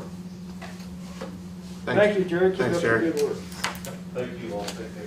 Tell the same to everybody else. Now that we've spent all the money, it's time for M-Barrel to come up. I heard all of that. We just don't want to. I was making notes. Pop her head out. I was making notes. Made my job interesting. Don't we always? Okay, so I'm going to give you your balances for your enterprise fund. That's usually what I give you in the second meeting of the month. I'll just round off the numbers because we have a budget to get to later, and I'll go through that. But Waste Collection Board, money market and checking, $689,000. They have a CD for $58,000. Water Board, money market and checking, $199,000 with a CD and saving with CDs and savings of $965,000. Have you transferred money there yet? They need the minutes, and when I do the minutes, I'm going to move some money into the money market. Okay. Yes. I didn't know if that I didn't think it did. It but, didn't. Okay. And the CD will reduce the next time you see that, and the money market will increase. Good question. Sanitary Board, $633,000 in money market and checking, and $253,000 in the CD. But one thing I wanted to, let me go over the bills first real quick. Bills worth noting in this packet that you'll be approving. We expensed the $10,000 to the West Virginia Strawberry Festival. Their request that they made, that's been sent to them. We paid for the doors here at City Hall that had the holes in them, $2,721. We expensed $3,343 to repair a truck at the street department. And then we expensed $2,984 to Raven Rock for equipment and service at the new building on Mud Lake Road. One of the things I wanted to just update you on is the American Rescue Plan, and of course everyone's heard about the funds that are being infused into many of the states, municipalities, and the counties. And our initial information we're getting back is that indicates the city of Buckhannon is going to get $2.4 million. The West Virginia Municipal League is really good to try to keep us up to date on anything legislative and anything in this type of information. So I listen to them and I call them and I talk to them. The initial word is that we can use it towards water, sewer, and broadband projects. They also mentioned we could use it towards nonprofits, small businesses, and households. However, those last three items would need to show proof that they were impacted by the COVID, so there'd be criteria set for those type of expenses. Several cities have reached out to the league because they don't really have they want some clarification on those funds, if they can be used for other items as well. And they've brought up lots of things like sidewalks and streets and libraries, and so we need a little more clarification. We're waiting on that. I'm going to watch a webcast next week with an international cities group to see if they have any more information, and I'll continue to monitor what the municipal league finds out. The funds will be distributed in 2 phases. The first phase will be in 60 days, and the second phase will be in about 12 months. The monies need to be spent by 2024.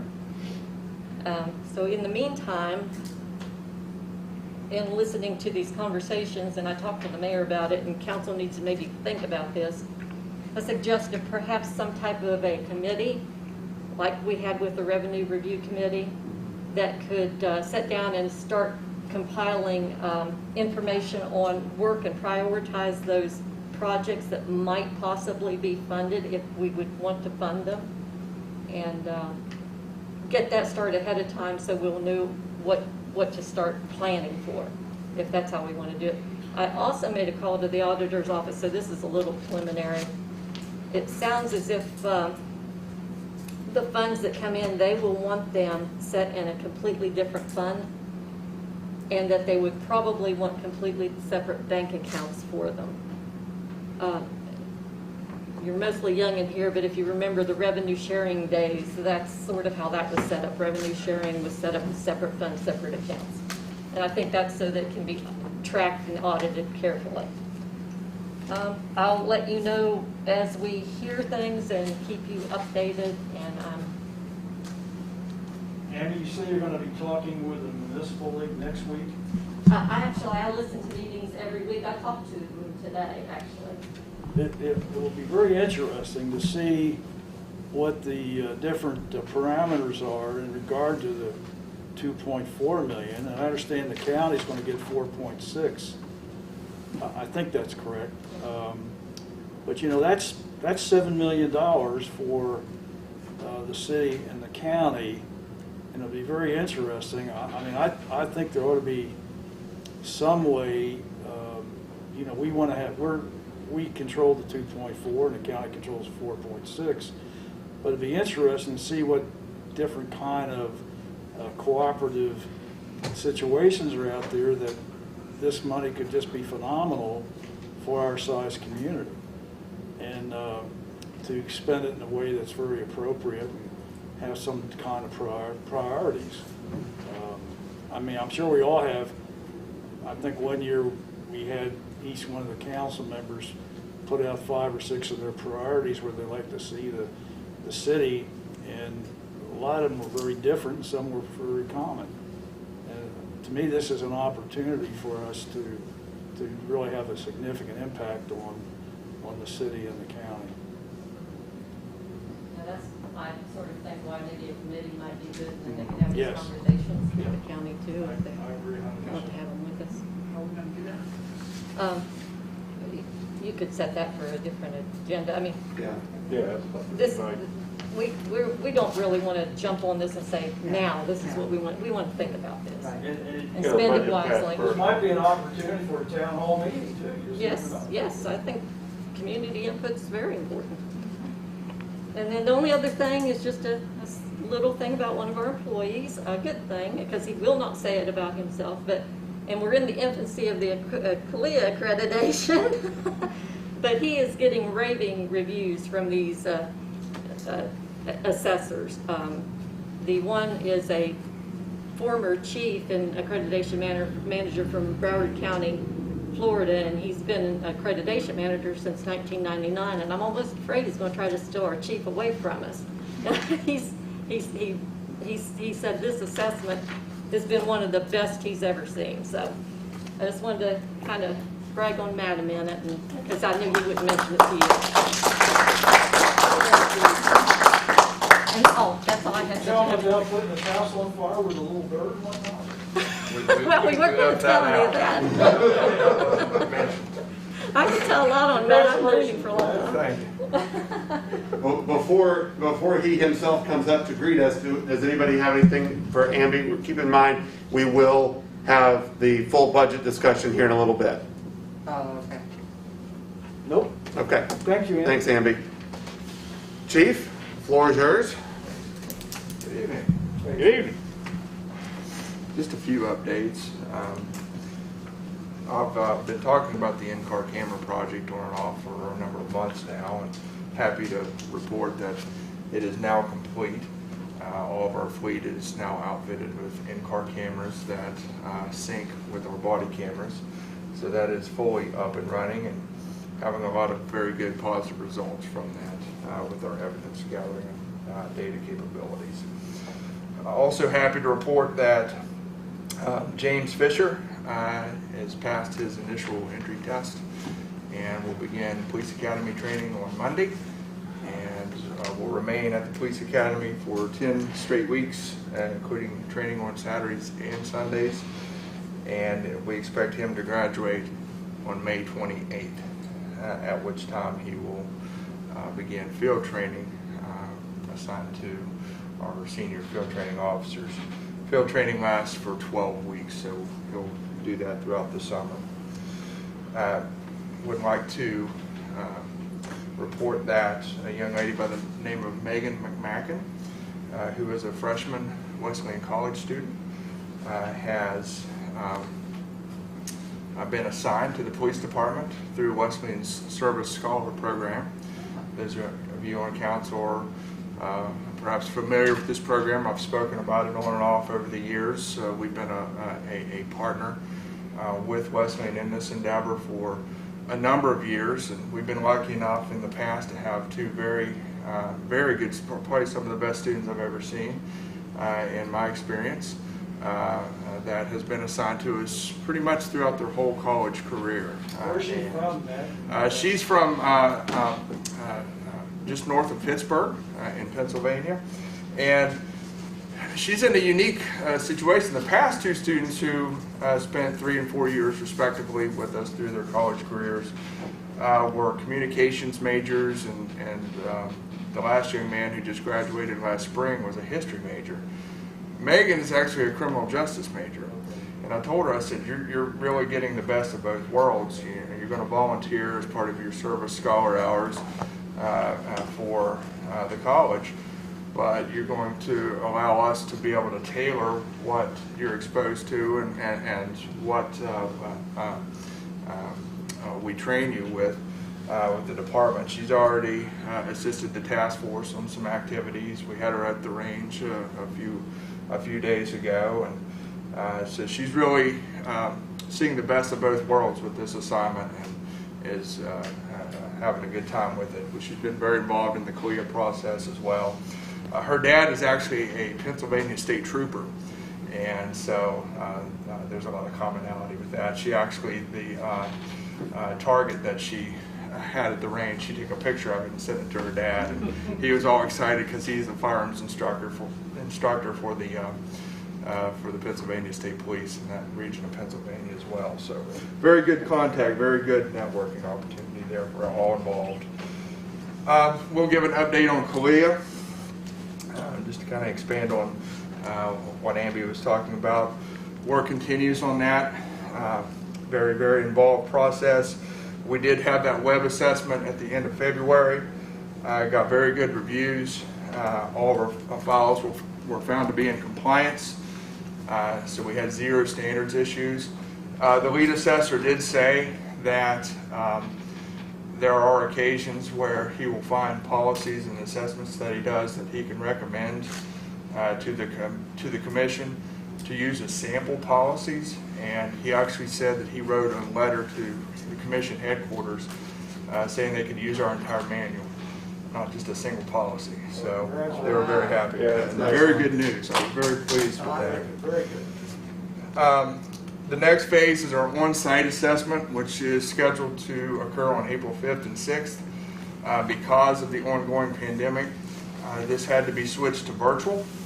We have 2 new assessors that are assigned to this process. One is a retired chief from a city in Ohio, and the other is a captain of a police agency in Rhode Island. So I've already had an initial teleconference with the lead assessor, who's the retired chief from Ohio. I had a very good conversation with him. Got a lot of very good direction on how to prepare for this assessment, which I've been doing over the last couple of days and anticipate I will be doing over the next week or 2. A lot of activities, even though it's virtual, there will be a lot of activities that will occur as part of this assessment, to include various interviews with our staff. We're scheduling various interviews with members of the community that the police department regularly interacts with. The assessors will be conducting each of those interviews to evaluate the effectiveness of the police department.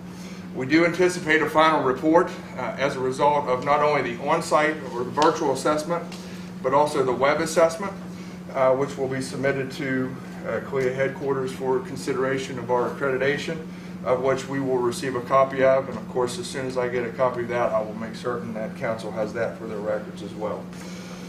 The final phase, once the reports are submitted to the commission, the final phase of accreditation is for me to appear before a panel of the commission.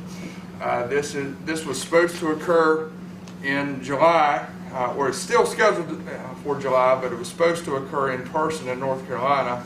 However, again, because of the shakeup of things from the pandemic, they have also scheduled that to be virtual.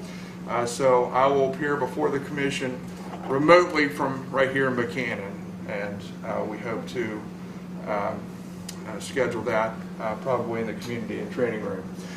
Backing up, I would be remiss. One other activity that will occur because the assessment will happen before I see you next. One other activity that is scheduled to occur on April 5th as part of this virtual assessment is a public information session. We do have press releases and public notices prepared for that. We're going to anticipate pushing those out next week, but that will occur at the Community and Training Room at the Public Safety Complex on Monday, April 5th at 7 p.m. And the public is invited to come out and address the commission if they'd like. Certainly like to invite any and all council that's interested to come out to that as well. What date was that? I'm sorry. It's Monday, April 5th, and it's at 7 p.m. The CALIA committee needs to probably show up for that too.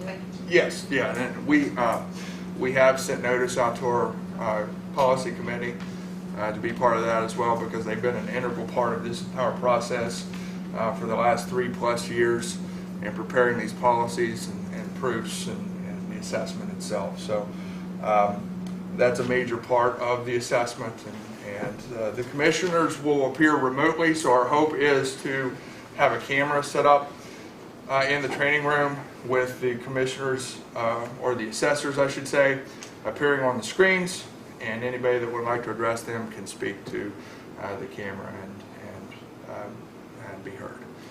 And Mayor, that's all I have unless there's questions. Any questions or comments for Chief Gregory? I have a comment. First of all, congratulations, man, with Leah, what you're doing and everything. I wanted to, I'm going to be very careful how I say this, and I won't identify anybody that's called me, but I've had several phone calls in the last couple weeks, and as you're probably all aware of, we've had some young people commit suicide in our community, our surrounding communities. So I think there was a senior over in Philip Harbor that committed suicide. We had a 12-year-old here in our county about 2, 3, 4 months ago. But I've had some phone calls with people saying that there seemed, and this is something nationally that's happening unfortunately, that there's kids in the middle school or high school that are calling people to commit suicide and kill themselves. Have you heard this at all, Matt? I have not to that extent. I've heard of that happening in other venues, other counties before, but nothing specifically related to our school. Well, I think it's something that we need to be aware of as a city and a county, and I'll call Sarah Stankus tomorrow and talk to her about it. But I just wanted to let people know there are things out there that are just shocking. And, you know, if you have a chance and a parent calls you, encourage. The only thing I said, I encourage you to go to the superintendent or go to the chief of police or county prosecutor. And if you can identify who's doing this, we need to identify it. They obviously need counseling, and we also need to hopefully reach out to the persons that are getting those kind of phone calls. But I was shocked when I heard this, and I just want to let the rest of the council know. I wanted to congratulate you on the comments that Amby made, you know, about your accreditation review process. I know it's been, when you set out to do this 3 years ago, you know, if you knew you had this much work to do, you might have changed your mind, but now that you're at the end of it, and we become the second accredited police force in the state, I mean, we were listening to our insurance agent up front, and I think these standards are going to be almost required of a lot of different police departments, and especially if they want to get coverage. Yeah, I think so too. And you know, the longer I spent with this, I certainly have come to respect that the end result certainly justifies the means in getting there, and all the effort that's been put into it and the time that's been put into it is certainly worthwhile, because I've seen the department make several strides forward, several positive strides, and that only is a positive effect for the whole community. And I know I've had different conversations, especially with the climate of law enforcement across the United States here over the last year or so, that it's my opinion that there will be a lot more gravitation toward best practices and toward standardization of policies than not, because you have to. We have to be accountable to the public that we serve, and we have to be meet these professional standards. when it comes to our services. If not, you're just not being effective. So I see that movement more and more so over the next few years across the board with law enforcement. Thanks again. Yeah. Congratulations. Thank you. Appreciate it. I want you to catch a ride home, Tim. Y'all gonna have another 20, 30 minutes. I mean, if you want to. Why don't we, can we do this? Could we move the budget? Because I want the full council to be able to vote on the budget. Go ahead. Let's do So that. let's go ahead and do the budget, and then if Matt, if you wouldn't mind maybe taking her home, and thank you for everything. I'm looking forward to our time on Monday in the morning, and then I'll be there Monday night as well. So, okay. Take care, man. Have a good evening and stay safe. Okay. Is it okay with everybody? We Tell talk your about the budget now. officers thank you for what they do. Okay. Well, thank you. Okay, Amby, if you want to take us through the budget, so Mary can be here for it. I'll try to go as quickly as possible. You all already know pretty much. Oh, I'm sorry. Are you sure about that? I just had Okay. All right, so the budget for 21-22 is presented tonight to council for consideration. It's the general fund budget. It's $5,633 and... 5,000? I need to go. Sorry, Matt. I need to go on there. There's a comma there. $5,633,106. Now, I'll tweak that a bit with some of the things you talked about this evening, so I'll have to finalize those numbers and put them in the proper places. But 41.5% of that's allocated towards public safety. That's police, fire, and public safety complex. 29.4% of that's allocated to the street department expenses, paving their expenses. 9.1% is allocated towards administration. 6.7% is allocated toward the soccer youth center. The other departments in the budget are less than 3% each. That's housing, stormwater, the CVB, the convention center, theater, parks, horticulture, cemetery, and contributions to outside entities. Highlights that I'm going to go through as quick as I can here. We're going to increase $5,000 to economic development for a total of $40,000. The city hall roof's included in there, $120,000. $127,856 will go towards the police capital expenses, cruiser payments, computers, body cams, tasers, CALIA, and other small equipment purchases. We have $17,000 of that going toward the volunteer police expenses.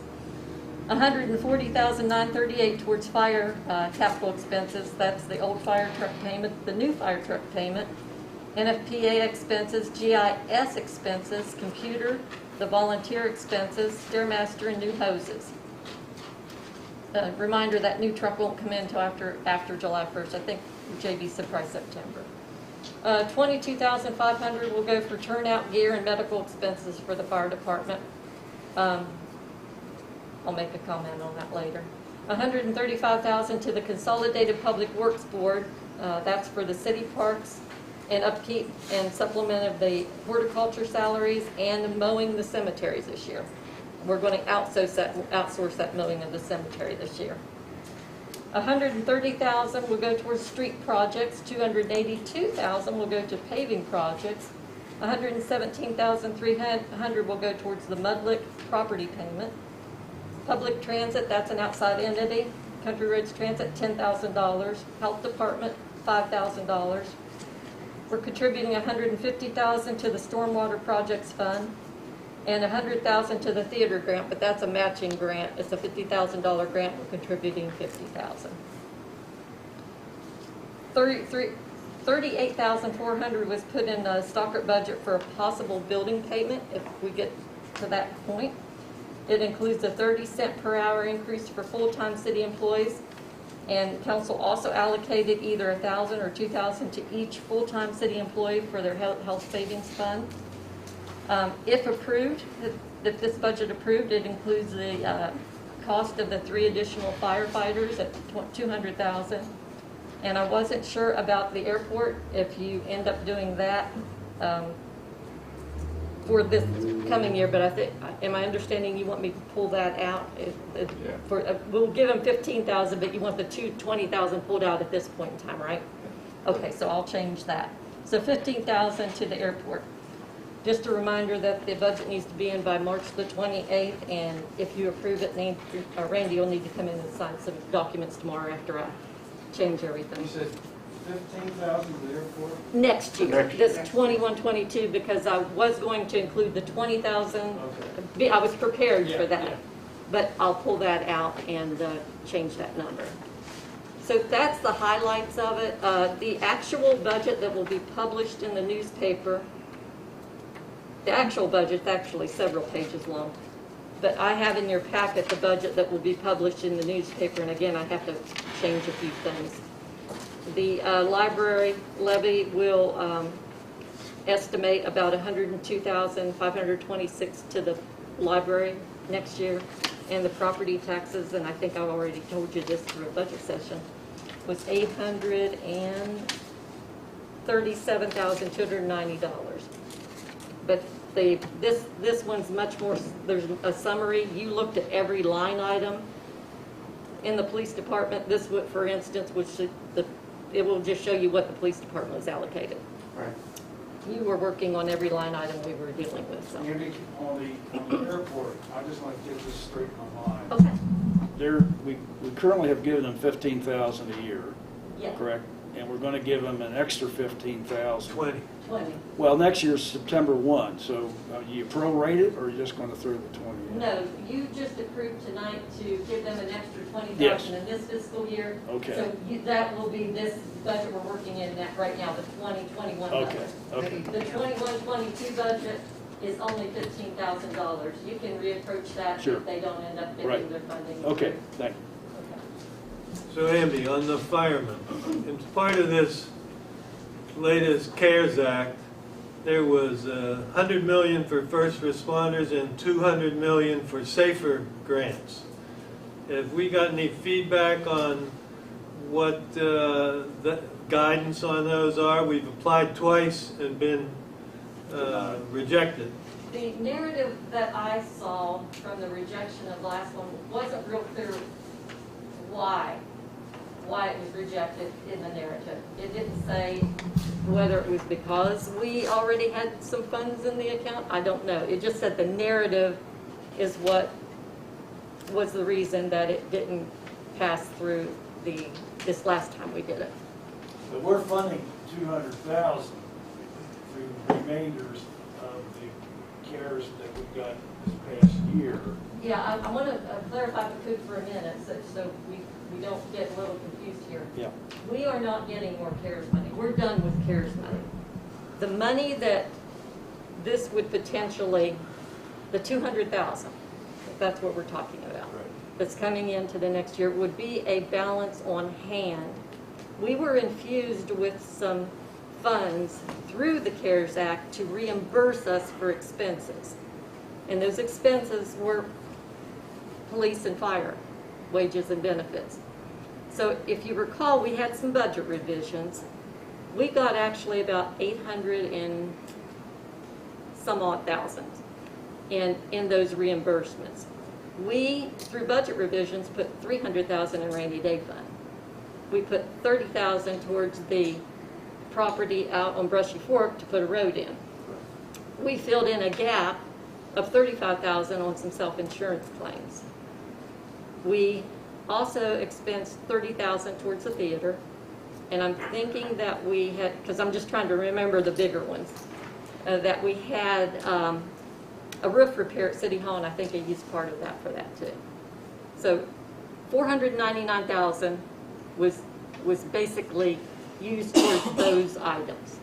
So we had but we believe we will have a carryover into the next year.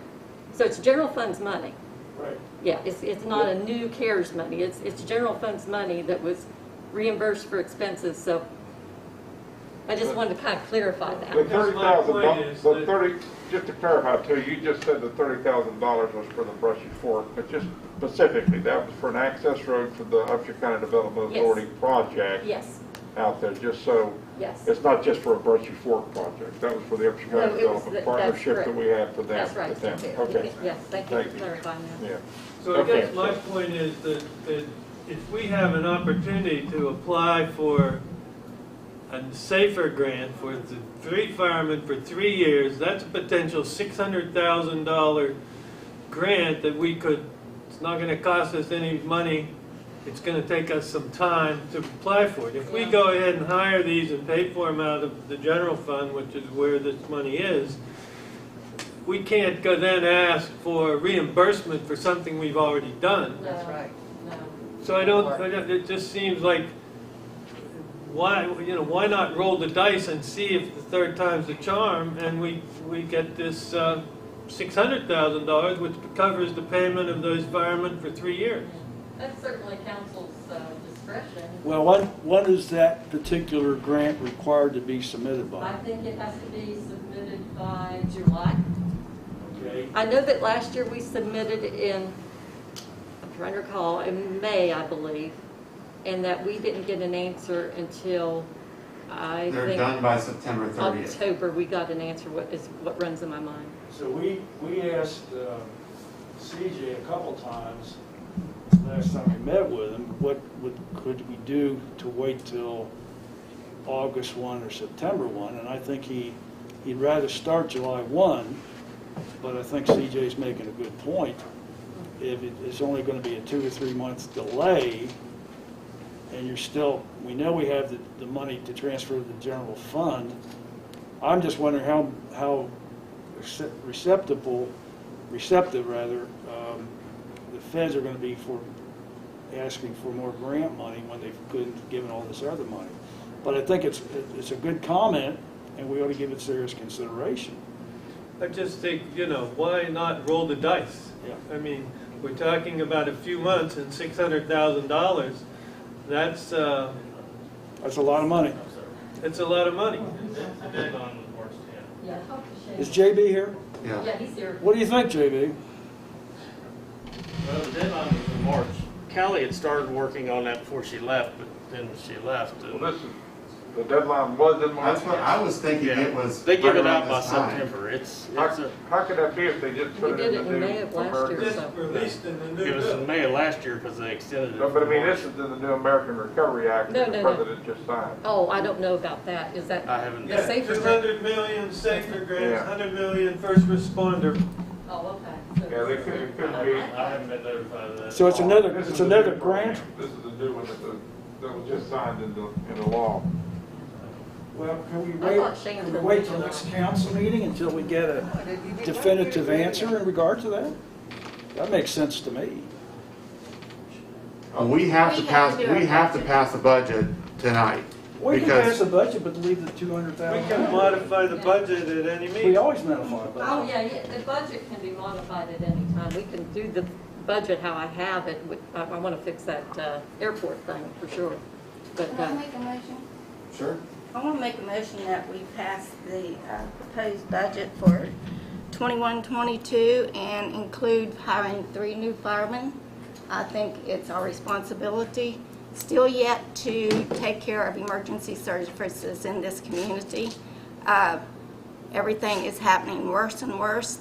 The firemen has showed us year after year how much less volunteers they have, how much more responsibility they have, including it has to do with drugs, and they've proven to us that it is needed, and I think it's time that we step up and give them what we feel is needed for this community. So, Well, I'll tell you, Pam, I know what you're saying, but in some ways I couldn't disagree more. Is it the city's responsibility to take care of the first due area? 100%? Oh, wait, before we have a No, discussion. that's part of the whole process. She's made a motion, so before we get into any further discussion, we need to, so there's a motion. Is there a second to Council Lady Buckley's motion?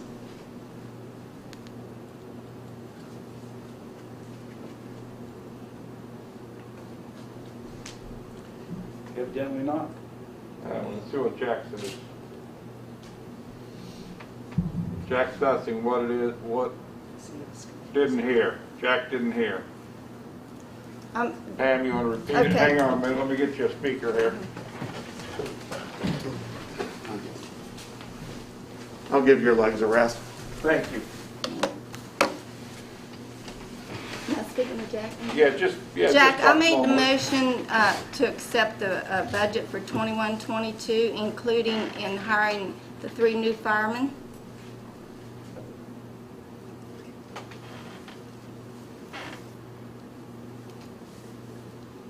He said, thanks. Do you want to hear my response? Okay. Jack, are you voting for or against it? Well, we're not voting We're yet. not going to? There was a motion made.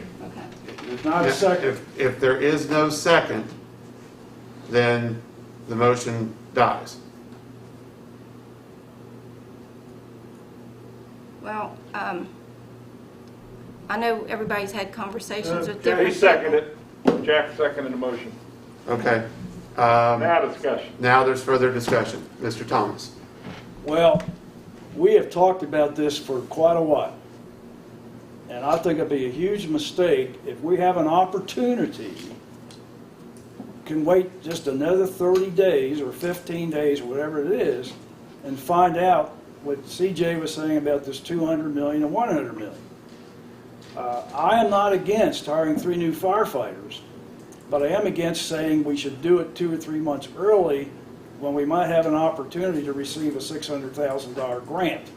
And we might know that in 20 or 21 days that we can apply for.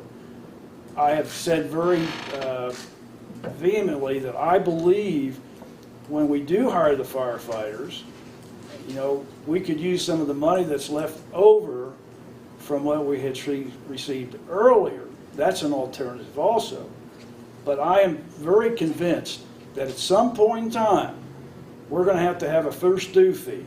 I don't know what that amount's going to be, but if we're required to go with our full-time firefighters to the first due area, the county has some responsibility. And they haven't increased their fire fee for 21 years. So this is why we're in this pickle right now, that we've talked about a first due, and everybody was a lot of people were anti about it until they know the facts. So I think, I hadn't talked to CJ earlier today about this 200 and 100 million, but if that's an opportunity for us, we'd be remiss from a fiduciary responsibility not to wait at least 30 days to make a decision how we're going to fund it. And again, I'm not against using the CARES money that we have left over, which is probably what, 350,000 or so, Amby? 330. 330? So if we don't get the grant, then that means we won't hire the firemen? No, That's what you're saying? no. If we don't get the grant, I would make a motion within 30 days if we have the information to use that CARES money. And still give JB the opportunity to probably hire somebody by July 1 or August 1. I'm not saying we don't do it, Pam. I'm just saying it's more fiduciary responsibility for us to wait, why not 30 days and see? I think what we're caught up in is new news coming out. The American Recovery Act is brand new to all of us. Right. They're emergencies, Randy, so who knows? The counties around the state, they're learning what's it about, what is in the American Recovery Act.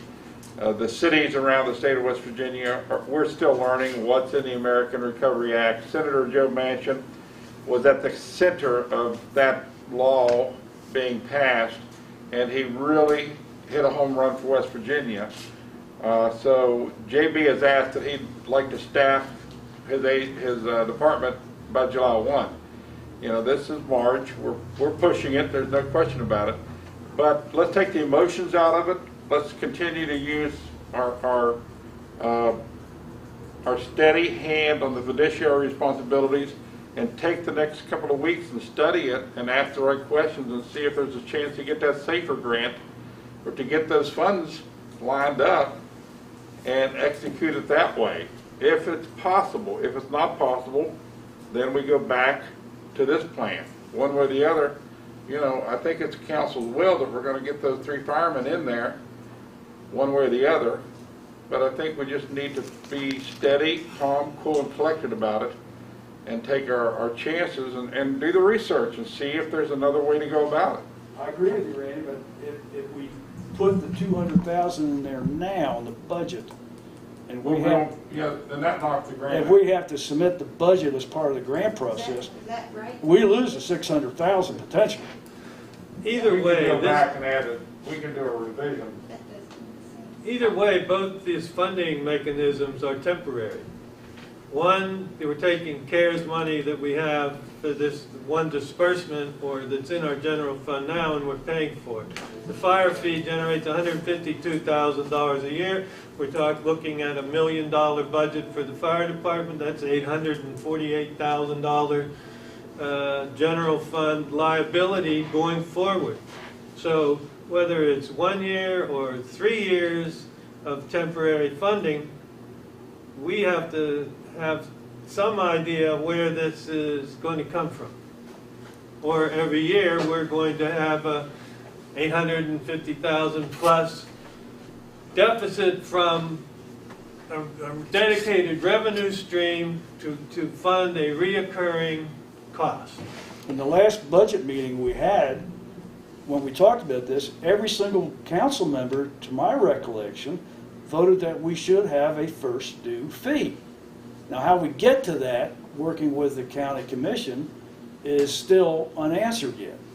But I think it's their responsibility and our responsibility to fund the fire department appropriately. And I'm not against that. I just think we have to do it in the right way. Chief Kimball, do you have any? I just know I have not been informed about the SAFER grant being extended. The deadline was early March. We had tried to attempt that, but when Callie left, that went away. This is a new one, JB. Well, no, I haven't not been informed about that. So We're listed all the county and city disbursements. There's a section in there for first responders and SAFER grants. So there's 300 million total. But I do know last year they extended that into May also, and the total give out is done by October 1st because fiscal year. This is different, I think. Federal government is to October 1st. From Senator Manchin's office, the assistant to firefighters and SAFER grant programs will receive additional allocations of $100 million and $200 million respectively. Firefighters and first responders are also eligible for support under state and local government funds. So this is part of the West Virginia funding and the There's no timeline. COVID. Well, I think everybody's in the same boat. We're waiting for a readout from DC on this. This is all new funding. But I do know also for council to look at, in those grants, you have to put your financial status also. And if we're sitting on, extra CARES Act money and you're asking for more money, it's going to affect the results of your grant. That's going to happen for every city. So, Would you bet $600,000 that we weren't going to get it? I mean, I don't disagree that maybe we don't profile ourselves as well as some other communities with needs, but I'm not willing to, roll the dice today and say, well, I don't think we're going to get it, so I'm not going to try to apply. I'll take the emotions out of it. Let's wait until the next council meeting or the second council meeting in April. I am for hiring 3 additional firefighters. But at the same time, I think it's absolutely imperative that we also initiate a first due at some point in time. Not by July 1st of this year, maybe not by July 1st of the following year, but at some point in time it needs to be done if we're all going to be acting responsibly. And Pam, I would ask you, what do you think about a first due? Well, I think it's necessary. Okay. I think it's necessary, and I also think we need to raise our fees within the city. Yeah. Jack Krieger, I don't know if part of it. Jack Krieger says I'll withdraw my second, try to get the grant. I don't know if that's allowed. I don't know if that's allowed, is it? I got to check Robert rules on that. I'd like to make a comment whenever we get to that point there. Okay. Sure. I do need a budget approved. Right. Okay? the budget needs to be Good. approved. And I have to have this budget approved and sent in by March 28th. So I hear that we're going to hire 3 firemen, so could I maybe just leave it there? And then, because I can always revise this budget when we come into the new year. If you get that grant, I can pull it right back out. We can send it wherever it needs to go. But you think it being in there might I think impact that's the what I'm- result of the application for the grant? I mean, I if don't I was know. reviewing the grant and I saw they already allocated the money Yeah, because they I- haven't. But you can make a revision in 30 days also, right? I have to make a revision within 15 to 30 days right after we go into July 1 to account for I the. think we approved the budget without the 200,000 for the Okay. additional firefighters. I think everybody wants to hire 3 additional Okay. firefighters. But we have 3 different ways to potentially fund it. That's all. That's my recommendation. I approve the budget with the exception, make the motion to approve the budget with the exception of taking 200,000 out for the 3 additional firefighters and put it on the next agenda that we have. Legally said. The agenda for July, because I can't do anything anyway. Yeah. I'll second that if that's a motion. Well, we got to clear up the motion that's on the floor. Pam, does your motion stand? Nobody Well, seconded why it. don't we, Jack seconded it. No, he withdrew it. You can't do that. yeah, no, we just have to let it die. Why don't you call for the question, Mr. Mayor, and we'll just let it All right, die. I will call for the question for Pam's initial motion, which would be to hire, or I'm sorry, which would be to pass the budget as presented with the 3 additional firefighters at the total of $5.633 million for the fiscal year 2021-2022. It has been motioned and seconded. I'll call for the question. All those in favor, please signify by saying aye. Aye. Those opposed? Aye. And Jack says aye, opposed. Can he vote against his own motion? Yeah. All right, the motion has died. It is struck. Motion failed. Okay, now we can have another motion. I make a motion that we accept the budget that Amby's presented to us, with the exception of the $200,000 for the 3 additional firefighters. Second. We have a motion and a second. Is there any further discussion? Hearing the need for none, I'll call for the question. All those in favor signify by saying aye. Aye. Those like sign opposed. Aye. Let the record show that all council members, with the exception of Mrs. Bucklew, vote in favor of the motion. We're taking the budget to $5,433,106. Okay.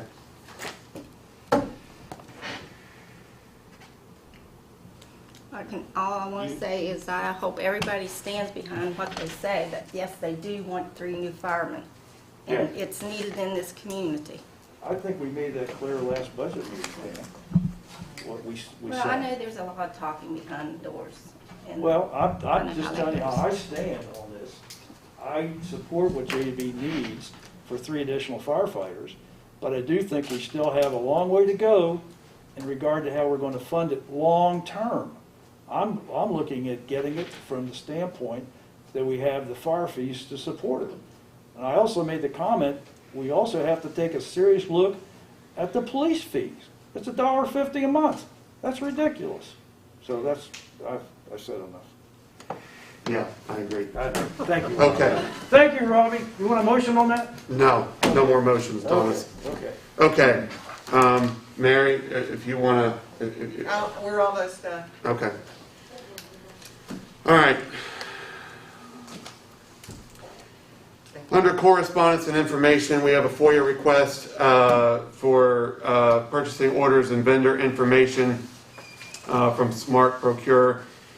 We've got advertisement for bids for FEMA Region 3 Hazmat Mitigation Project for Emergency Power Generators, grant number 1, as advertised in the Record Delta newspaper and the Charleston Gazette.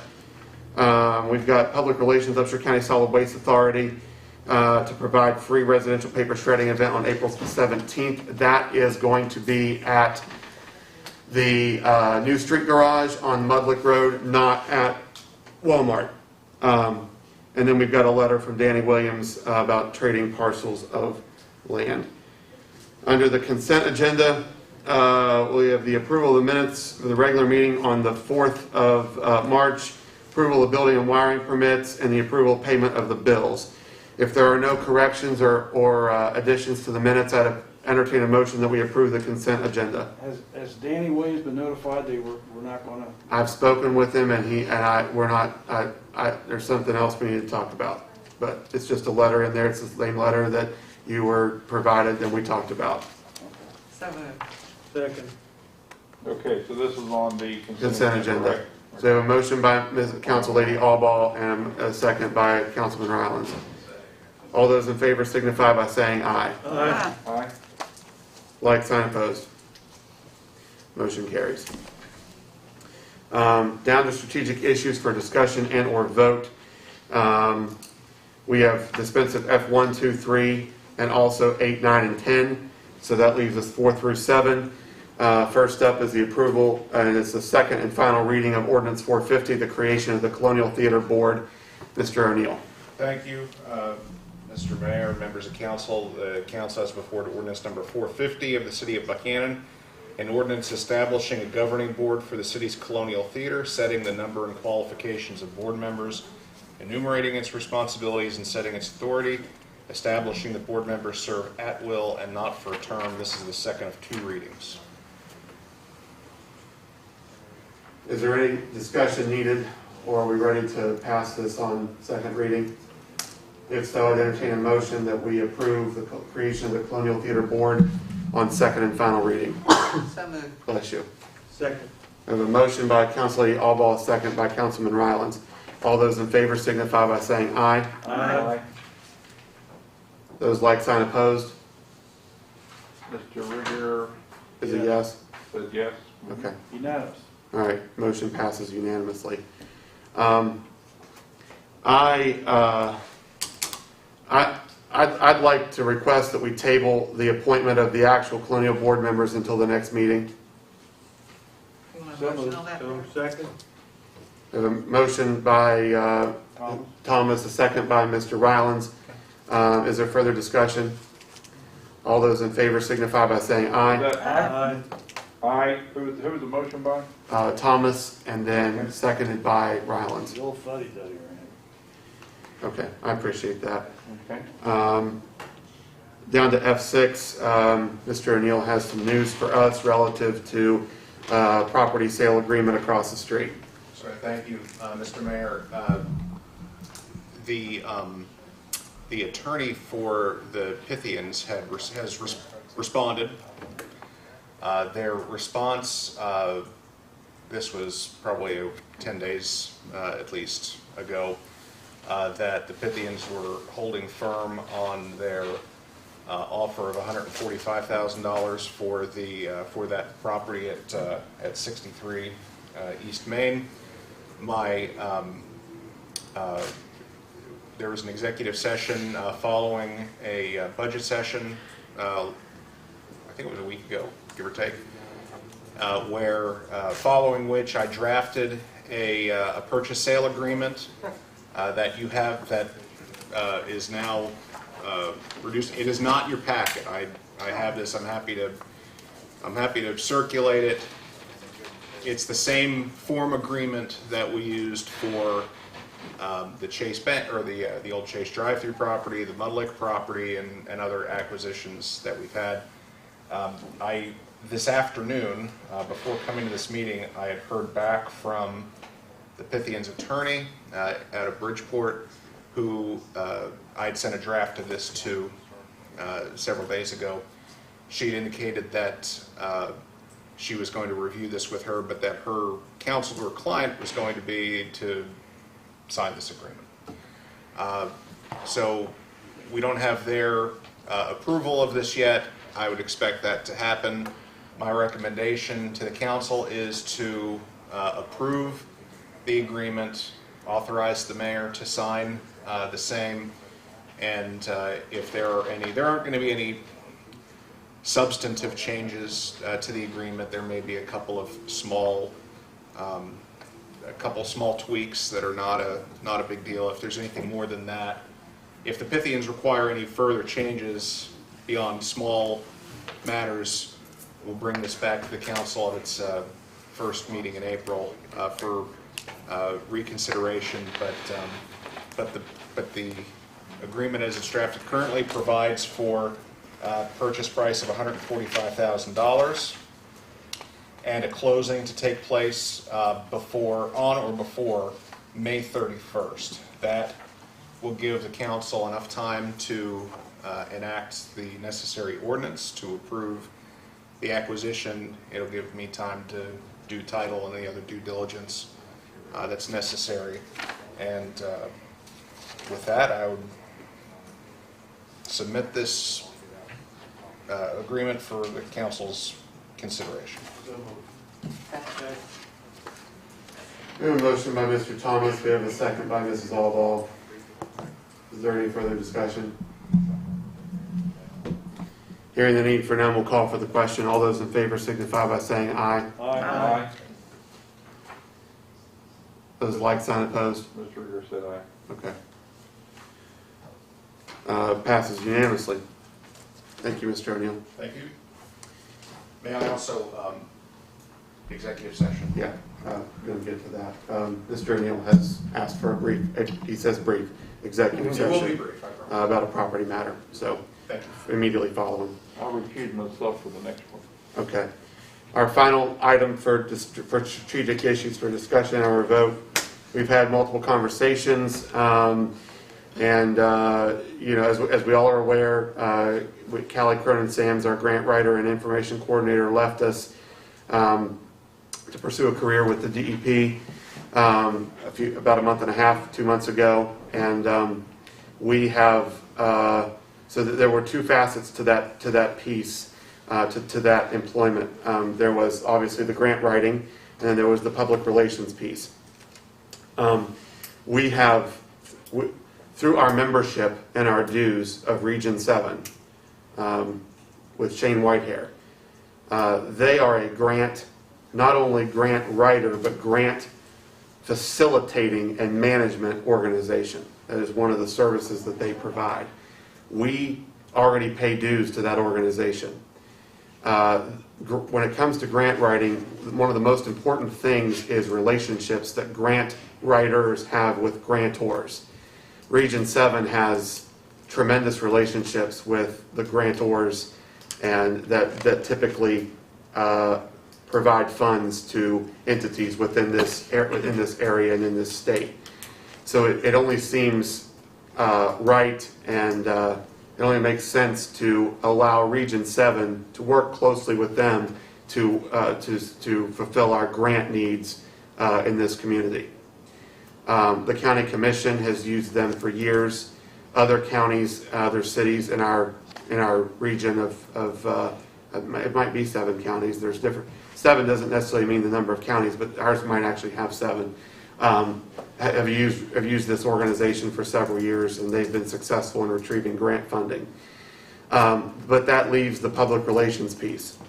I had approached Randy just with an idea, because Randy has significant event management skills and experience. He has significant press release writing and public relations skills, which his profession has helped hone over the several years. I think he said 40 at one time in a meeting. I think we are very fortunate to have Randy as a member of this council, and he is, and who also has the skill set. We, with AMBI, we have checked with the state auditor and the state ethics commission to make sure that we can, in fact, offer part-time employment to one of our elected officials. It was critically important that Randy not have to step down from his role. As we all know, the city recorder position is it's really the most important of our elected roles, because it is the accuracy. That's where the accuracy of all of our records take place. By charter, there's a lot of responsibility given to the recorder, and as per the charter, he is the vice mayor for the city. If something should happen to myself, Randy becomes mayor by the default in our charter. I think we all really enjoy working with Randy. Randy is somebody who is extremely talented, trustworthy, everything that you would come up with as an adjective to describe a quality person and a leader. So Randy is agreeable to this. He understands the time commitment that it's going to add to his plate, but Randy will be working with our website, with our social media presence, and with press releases going out to the public. Callie used to run those by myself and Randy and Amby before sending those out, and then depending on the department head, she would rope in that department head if it had something to do with their department. Randy will continue to do that. We will work, he and myself and Amby and Jerry and all the other department heads. It'll just be a nice, easy slide into what used to be the other half of Callie's position. Randy must, and before it was a must, he absolutely said that it's what he wouldn't feel comfortable any other way. Will be recusing himself from this decision since it is about him. So he will not be voting. I'll make a motion. Does anybody have anything that they want to add before we do that? Move on. Okay. Randy, is there anything you'd like to say? I just appreciate the trust that you have in me, Mr. Mayor, and if the council, deems this to this action and does choose to appoint me to this position, I do promise I will not disappoint you. We have agreed upon the payment of $25,000, and it is part-time. So that's what we looked at where Callie's package was and tried to look at the time she spent on each piece of her work and and take the divide there. So, is there a motion? Pam moves. We have a motion by Mrs. Bucklew. Do we have a second? Second by Mrs. Allball. If there's no more discussion, I'll call for the question. All those in favor, please signify by saying aye. Aye. Unanimous. Is Jack a yes? Yes. Yes. Okay. And let the minutes also reflect that Mr. Sanders has recused himself since this is pertaining to him. Okay. The motion passes unanimously. We're down to council comments and announcements before our executive session that Tom promises will be brief. Mrs. Allball. I'm Good. Good? I'm good. Pam? Good. CJ? Good. Dave? Good. Jack is good? Oh, no, he woke up. Jack? Chief in there? He was. Tell him to go. I'm going I'll to stay this. share. I'll be all right. I really appreciate everyone on the council. I think a lot of ground was covered tonight in a positive way. My good news is I get released from the hospital tomorrow at 2 o'clock.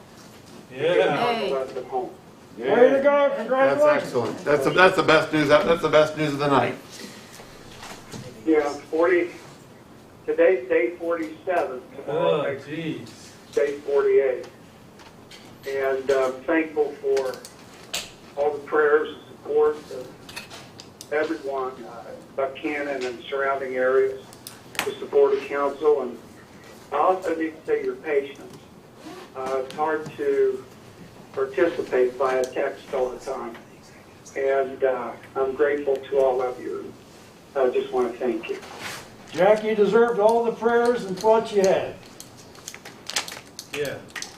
Amen. Glad to hear you're coming home. Thank you, Lee. Yeah. Thank you for the update, Jack, and we can't wait to have you back here in 26201. So, okay, Randy, anything from you? No, I'm good as well. Thank you. Other than thank you for the vote of confidence, and we'll get to work. It's 9:37. I'd entertain a motion that we go into executive session. Okay, motion by Thomas, second by Alba. We'll recess for about 5, 6, 7 minutes to get everybody out of here, and then we'll convene.